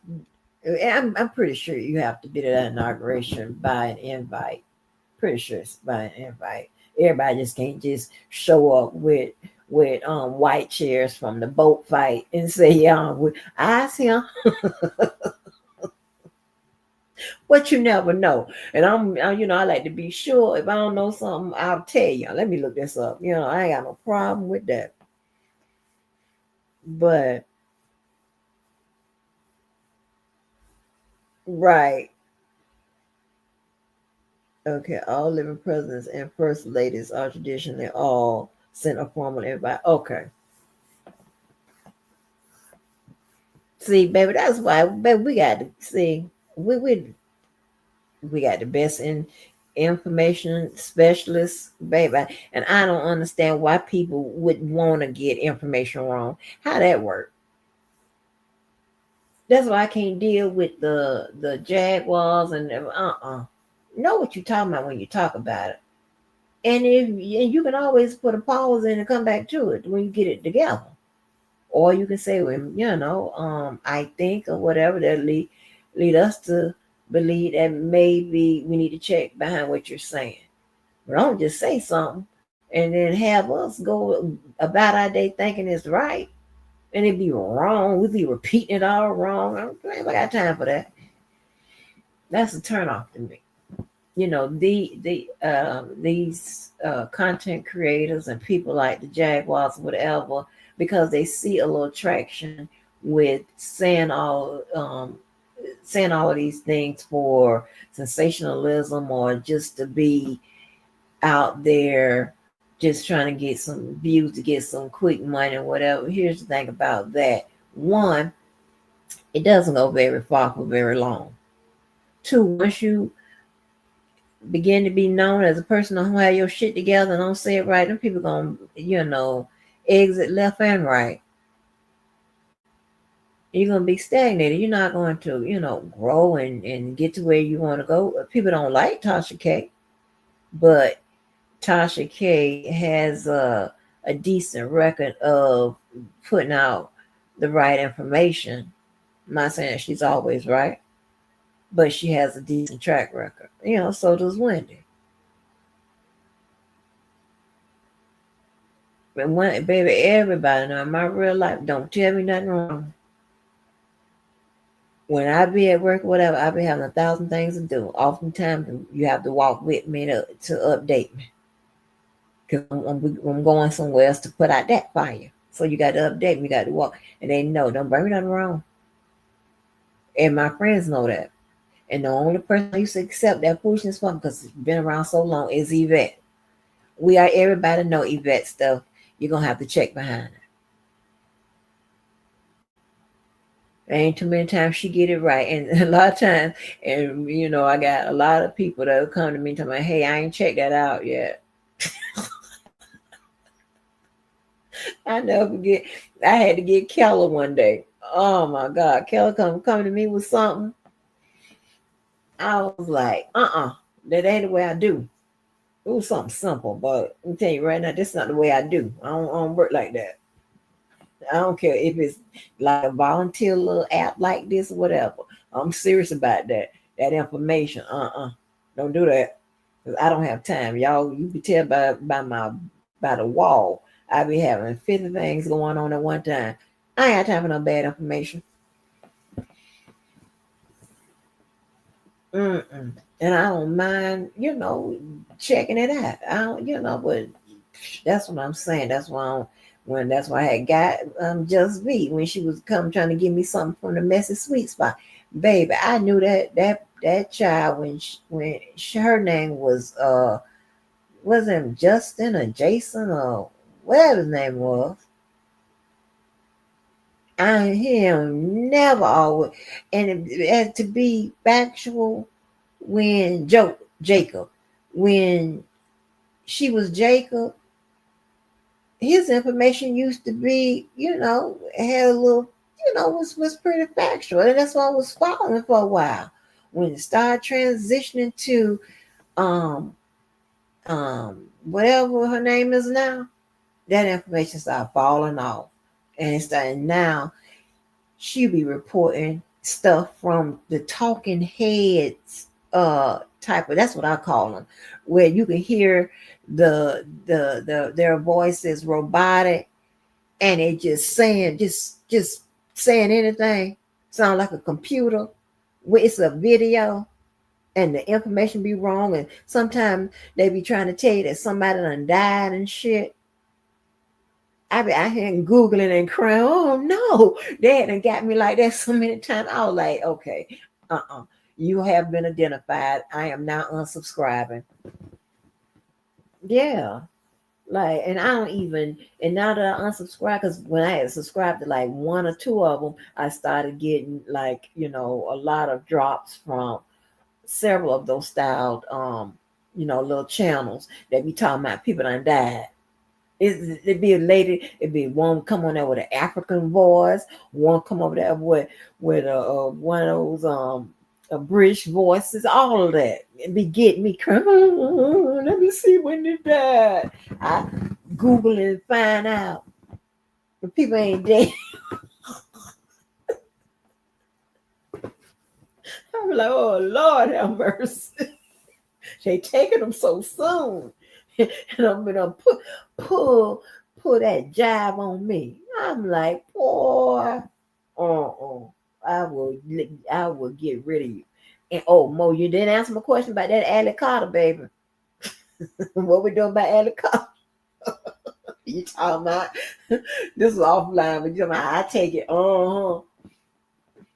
It's a lot going on. I'm gonna tell you right now, it's a lot going on, and that's like, listen, I can care less about it. I mean, I think there may be some fascinating information surrounding that story. But when you come out here talking about you Tupac daughter, I don't have time for that. Okay, Jaguar done traumatized me. Okay, and I don't know if she is against Jaguar or is she with her or for with her. I don't know what's going on with that now. But a lot of times they will have her name and Jaguar's name in the title. I don't fool up with them type of channels. I'm trying to tell you, I will. Don't. I'm not clicking on it. It's a lot going on. She got okay. It was bad enough. Okay, had one mama out here. I ain't can understand that story or whatever. Then another mother come at him. I'm like, wait a minute. Huh? What is going on? And then those type of people like Jaguar, like what about a month ago, Jaguar had, when the people was coming at her trying to take her up out of there, Jaguar had about 5 different issues going on, and 20 channels, 10 or 15 channels reporting on it. That's too much traffic and confusion for me. And especially when I haven't been following you for a minute, it's some, Mo, this, it's some, just like when you do your baseline, right? You doing your baseline from when you encounter. It's some people that you can jump in to, you can jump in at any time, right? And bam, bam, bam, bam, bam, get it figured all out. Okay. Now, I know where I'm going, I know what I'm doing. But it's some people, you got to go back a little bit. You got to go back. With them people, I don't know where to go back to. It is a lot going on. Just like I think that's why I kind of abandoned Ricky Smiley. You sent it to me and I put it up there. I put the story up there. That's why I kind of abandoned that Ricky Smiley, because I was listening to Nyla. She done brought up so many different men connected to that baby. I don't know what's going on. I was like, oh no, oh no, baby. Here we go. There's confusion. And it seemed like it would be interesting because they talking about somebody dead. And I'm like, well, now, wait a minute. Is the man in the car dead? But then I did get a clarification with Nyla that she showed a man picture with the girl. I think that's the one that's dead. I, it's a lot going on, baby. It's a lot going on. That's why I think I was like, I know I probably should be following Rick, and it might be easy to figure out, or don't take that much work. And but we are, we already follow a lot of stuff, and they got the paperwork and all that. Hey, y'all, how y'all feeling about that Jay-Z situation and the boy? Now, if y'all didn't read what I put in there, because I put little excerpts out of the paperwork, I'll stop teasing it. So, the guy that won the Saturday told that boy that was his father, Robert Graves. The paternity test showed that it was not, he was not the father of that boy. Okay. I think I put enough information on there. It showed, maybe I did know, or I don't know what part I put, but where it says that how Wanda got caught up with Jay-Z, right? Like they went, bad at telling stories, and unless it's my own. But anyway, she went out with him, or no, went over to the house after going out or something like that. I don't know. But her friend had, I think, Jay-Z's friend, and she had Jay-Z. They did whatever. She was supposed to meet Jay-Z again, and she did, or whatever, something like that.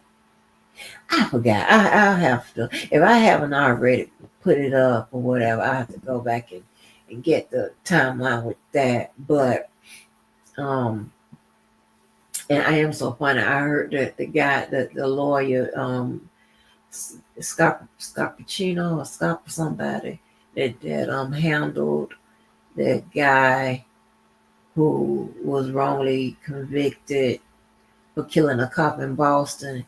She was saying, I'm from the old school, so we know love a timeline. Let me tell you. And about a year or so ago, I posted, about the use of a timeline, how just about everybody I know that still deal with paper copies and not the stuff on your phone or on a tablet love a timeline. It is so essential to figuring out everything. A old funky timeline. Give me a timeline, okay? But I laughed, and when she talked about the importance of a timeline. But with the back to Jay-Z, with that Jay-Z mess, there is a timeline. I don't know if I put it out or not, but of course it's repeated in the documents. It's a lot going on in that mess, and I don't know why Jay-Z won't just go and take the test. We understand that the girl was allegedly 16 and he was allegedly 22. At this point, we don't care about that. And why Beyonce? See, this is what I'm talking about. Your mates if you got one of the mates that ain't about nothing either, that's slick and cunning or whatever, they be, they would chide the other party, right? Instead of making you do what, do what's right. And if you saying that you're not the child's father, well, then the blood test should say the same thing. Take the blood test. And don't worry if somebody says anything. Jay-Z was messing with an underage way back then. Us black folk, we gonna bring up Elvis Presley, Jerry Lee Lewis. We got you. Just take the test, sir. We got you. I'm pretty sure the NFL ain't gonna say nothing or say very much or whatever. We can, her story, how she lays it out, it doesn't say that she told you no and all of that, whatever. None of that. So we got you. As a matter of fact, why don't you secure the next 5 or 6 acts for the Super Bowls? Okay, get them on contract and take the test because it's driving me crazy. Just take the test. You got America on hold, man. And now, due to Sean Atwood, them people over there from where he from, him and the I don't know if the one the long hair on one side man, I ain't get a name for him. Long hair on one side long hair. Yeah, one side long hair man. If he is from over there too, I don't know.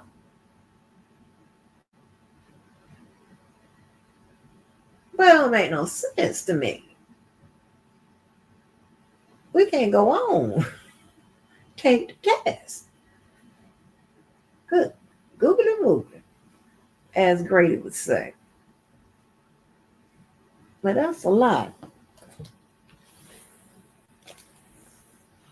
Baby just got paid, honey. Y'all hear that? Just got paid.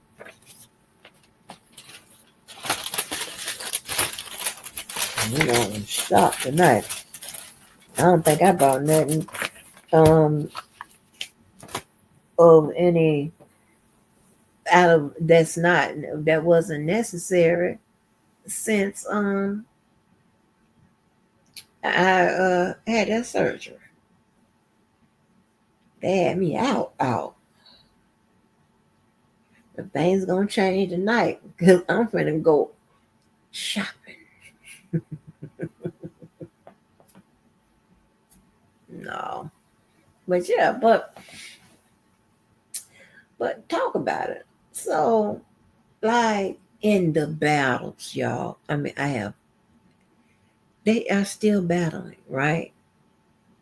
And if you to get a lot of details, of course, it's gonna a lot of things that Lady Lily Connolly says is from her. Well, I'll take it back. Is to support her side of the argument, but you can still get a lot of the backstory from that interview she had on Sean Atwood's channel. I had shared it, but it's Miss Lily, it's Ramir on there, and and it's the one where she said, "Oh, I'm done with fraternity." I mean, she seems like she's fighting to get her money back from some kind of way. Jay-Z them attached her house to apparently he must have won a claim or something and attached her house to it. Cause see, they don't tell all of that. But I'm a lawyer, I know. That's on how he got hold of your house. So so she got that going on, and then they asked her about did she get some of her attorney fees returned to her for something, that has something to do with Jay-Z. And she said, yes, she done got some of it and she's trying to get the rest of it. There's a lot going on. Now, now see, here's the thing, right? Now, before I go off and just make Jay-Z the father, I want to know, what did she lose against Jay-Z? You know, was it something dealing with paternity? Because here's the thing, right? And even if it was, at this point, the court is pretty much, and not saying that Jay-Z's not the father, the court is pretty much saying they can't, they're not willing to force him into a paternity test or whatever. That doesn't resolve the problem of, is he the father or not?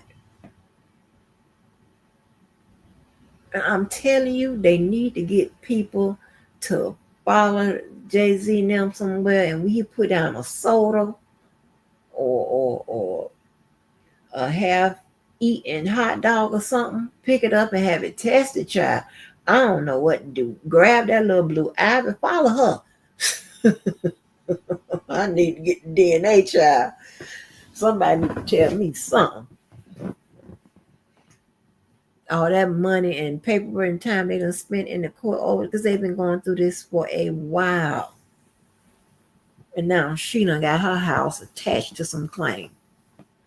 They ain't that about nothing. That is so crazy. But baby, look how it's some shopping calling me. I'm gonna get my life together. That's what I'm fixing to do.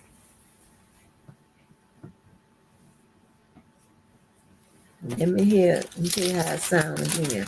You know, the first one because they don't have the your direct deposit set up on that first check. You have to get that right. That right there. The next time I'm at a new school, right?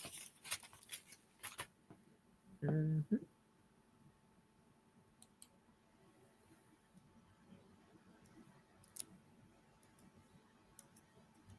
Hold on.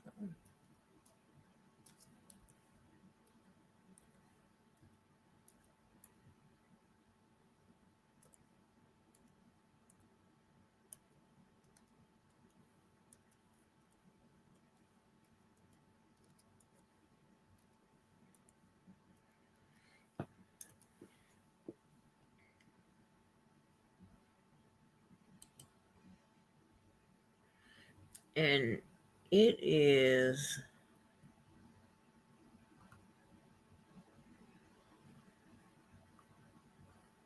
so easy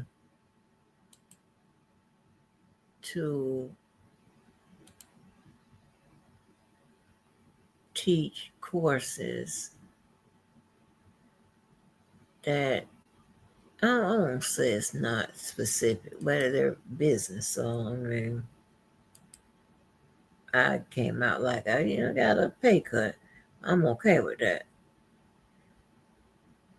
because I was trying to get around teaching math, English, because I don't remember that shit. I don't remember that stuff like that. But you like business or marketing or stuff like that. Psh, what? Josh Abuki, sign me up. And as you know,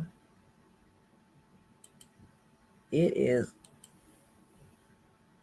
the testing and all that stuff is online.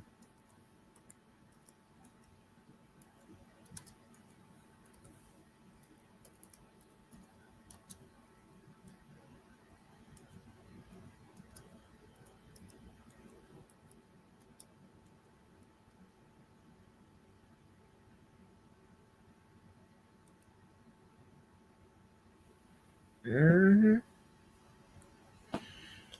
I'm gonna have me a good old time. Less stress, child. I ain't got to worry about counting no words. I don't have to worry about, when you teach specialized, teaching a specialized degree, you got to deal with certifications and making sure they, I got time for that. I don't want to do that for one person, let alone 80, sometimes to 115. I don't got time for that. I'm, I'm like Wendy. I'm like Wendy. So anyway, y'all, let me get on about here. I'm fixing to act a fool. No, I was just gonna buy something that I wanted. Oh yeah, you know what? Wendy killed me when she it and oh my gosh, we're not saying that she doesn't have um her faculty. Some of her faculty isn't in great shape. It's that when you are observing her and comparing, you just know what you know. That's all I can say. That's a modem job, but you can, like, when she made that reference to Goyard, I remember it was a while ago. I said, you know what? I wanted to get me a Goyard purse. I wanted to get into Goyard, right?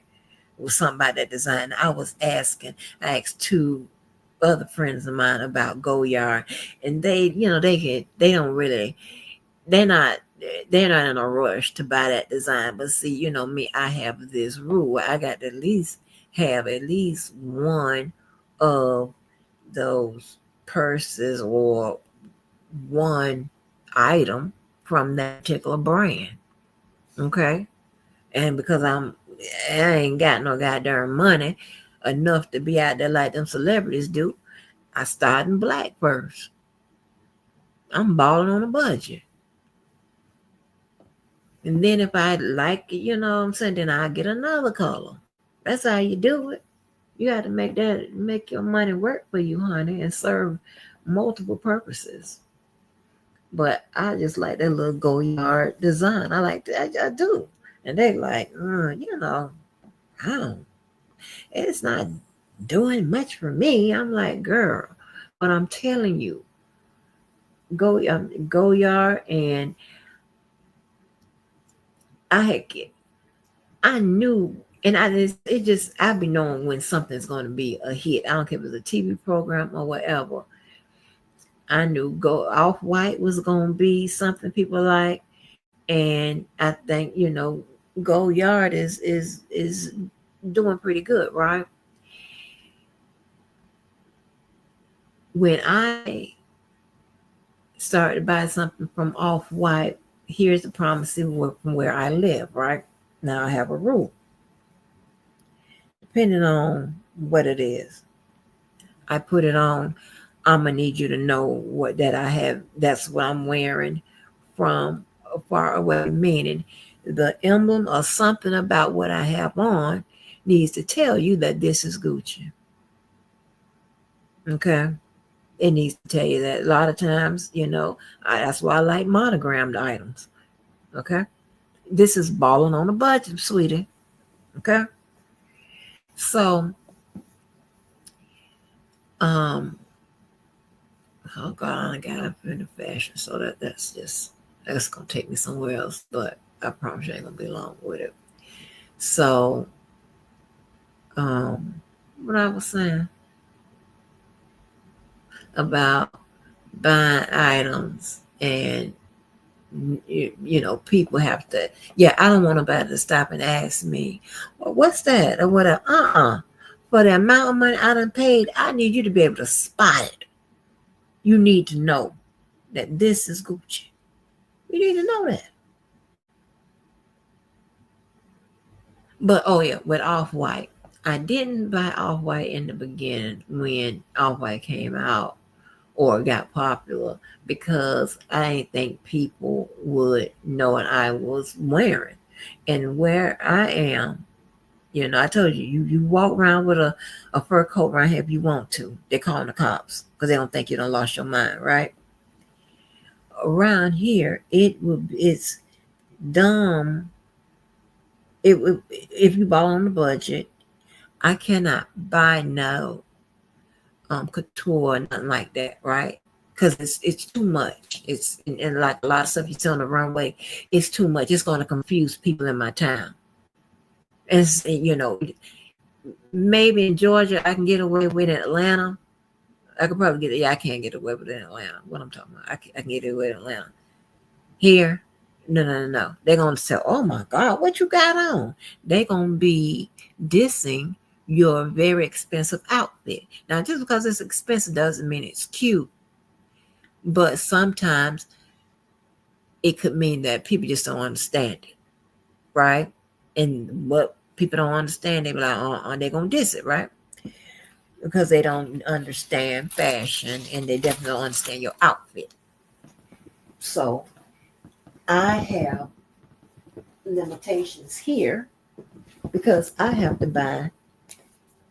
I can't buy those type of things, So I wasn't gonna buy no off white with nobody looking at me like, "Oh, white? What the hell is that?" And it is not like it has a lot of flair or whatever back then, right? I don't know if they've spiced it up a lot, but back then it was a little real plain or whatever, and I like it because it gives you that casual look. I like, polo and things like that, but it's also a brand, right? And child,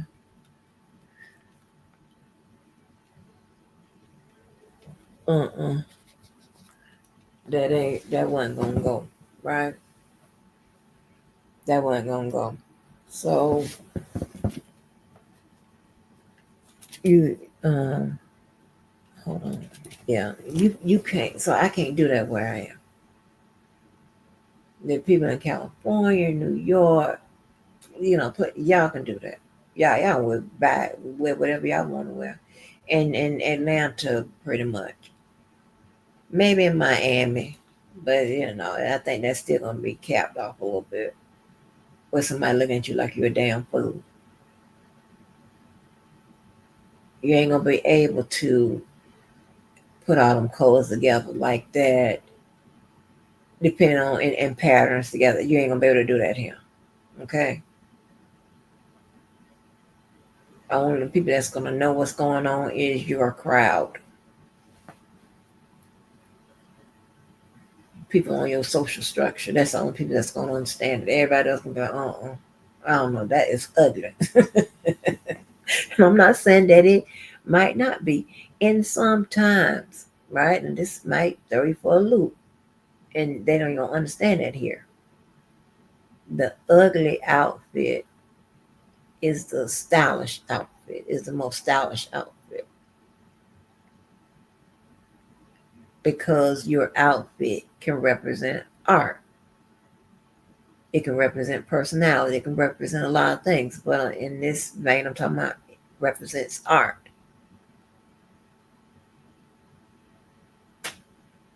So a lot of times they ain't gonna get it. They're not gonna get it. Like when I was I had undressed us up and they didn't want to let me live it down. But I had undressed us up at like on Madonna when we went to the concert one time. You had us. I'm like, well, I'm the youngest one. Why the hell y'all listen to me? Because I was putting everybody's stuff together. That's what I do. Put your shit together, child. But yeah, so so if you ball on a budget, you do what you are buying for. Well, whether you ball on a budget or not, this is just my own little thing I came up with. I buy for the reason, the region, and the season. So it pretty much keeps me, in tune where I am. Okay, the reason is the event. Why you going? Is this a game? Is this the whatever? The region is where you live. Oh, where the event, or if you got to travel, where the event is. And the season, of course, the season. And the season, and be careful because the season and the reason can be interchangeable, or it definitely have many reasons, right? If you going somewhere to make a statement, like I said, that's why I said outfit can be a representation of art, right? Just say you you see them little t-shirts that have like tape over people's mouths and stuff like that to say something, right? Whatever campaign they're trying to to advocate for, whatever. They'll have the tape over the mouth, whatever. Okay, that's a reason, and that can also be the season, right? You know, this says the season of of a lot of people being taken advantage of and not saying nothing, right? That can be looked at as a season. That can be looked at also as a reason, right? So, but I simply, that's my own little key thing I work with. You can make your own, or you can borrow mine. I don't give a fuck. But yeah, that's all I'm just trying to say. Down here, I have to be careful. When I was younger, I knew that, but I was into being unique and, you know, stretching the boundaries, right? But I'm not gonna spend a whole bunch of money and people gonna look at me like, "What you got on?" Or "Who you wearing?" What? No, no. You're going to know. You ain't gonna have to look all over for them G's. They right here. Here they go, right here. That's what you're looking for. But it's so crazy that, and that little, they don't. Nobody wants to get into. These are people that's not that into fashion, right? That say this. Nobody should have to wonder what you got on, whatever. They should automatically know, right? That means that they think that if you wear Gucci and whatever, it should say Gucci, it should have that emblem or this something, right? And remember, Cat Williams showed that it was Versace, whatever he was wearing, that jacket, and it was in the inside. She told me where you had to open it up for us to know. And rest in peace to her. But that is just an example of fashion ignorance. It's not in a bad way. It's just something that people came up with. Not because I said it myself, but here's the thing: because I know I'm walking around in a group of people, not the people I'm with, but a group of wherever I am, there's a group of people that's gonna have a lot of fashion ignorance. They ain't gonna know what I got on unless they see the G's, unless they see that red and green line or whatever, unless they see something like that to tell you that she got on Gucci. Other than that, they gonna be wondering. Now, if they know me, they think everything I wear. So I'm like, I'm tell them stop that now. Cause think about everything I can't fit in. Top wise, I can. But like a lot of when it comes to bottoms, some bottoms they only give it to like have it up to a certain size, and it be in how it's cut. It ain't even cut for booty. And then some stuff, they have it for juniors because it has that youth look. When it has that youth look, they just stop it at juniors. They don't understand they could make way more money if you put that, because you got grown-ups that want that youth look. Can you please, extend the sizes a little bit? Oh, so yeah. But then I tell you, if I get off in the fashion, I keep talking. So let me stop it right on at the 8:01 because I done went over 15 additional minutes talking about fashion. Let me get on up off him with that. But yeah. But yeah. Your outfit can be art. Your outfit could say something because oftentimes that's what art does. It says something without, sometimes with like a picture without saying nothing. So, anywho, let me go. As we always say, make sure you do something good for yourself and someone else. Make today a good day and tomorrow a better day. And I am out of here, honey, and so are you. Bye. I love you. Peace. Thank y'all for coming on through and participating. All right, I'll holler.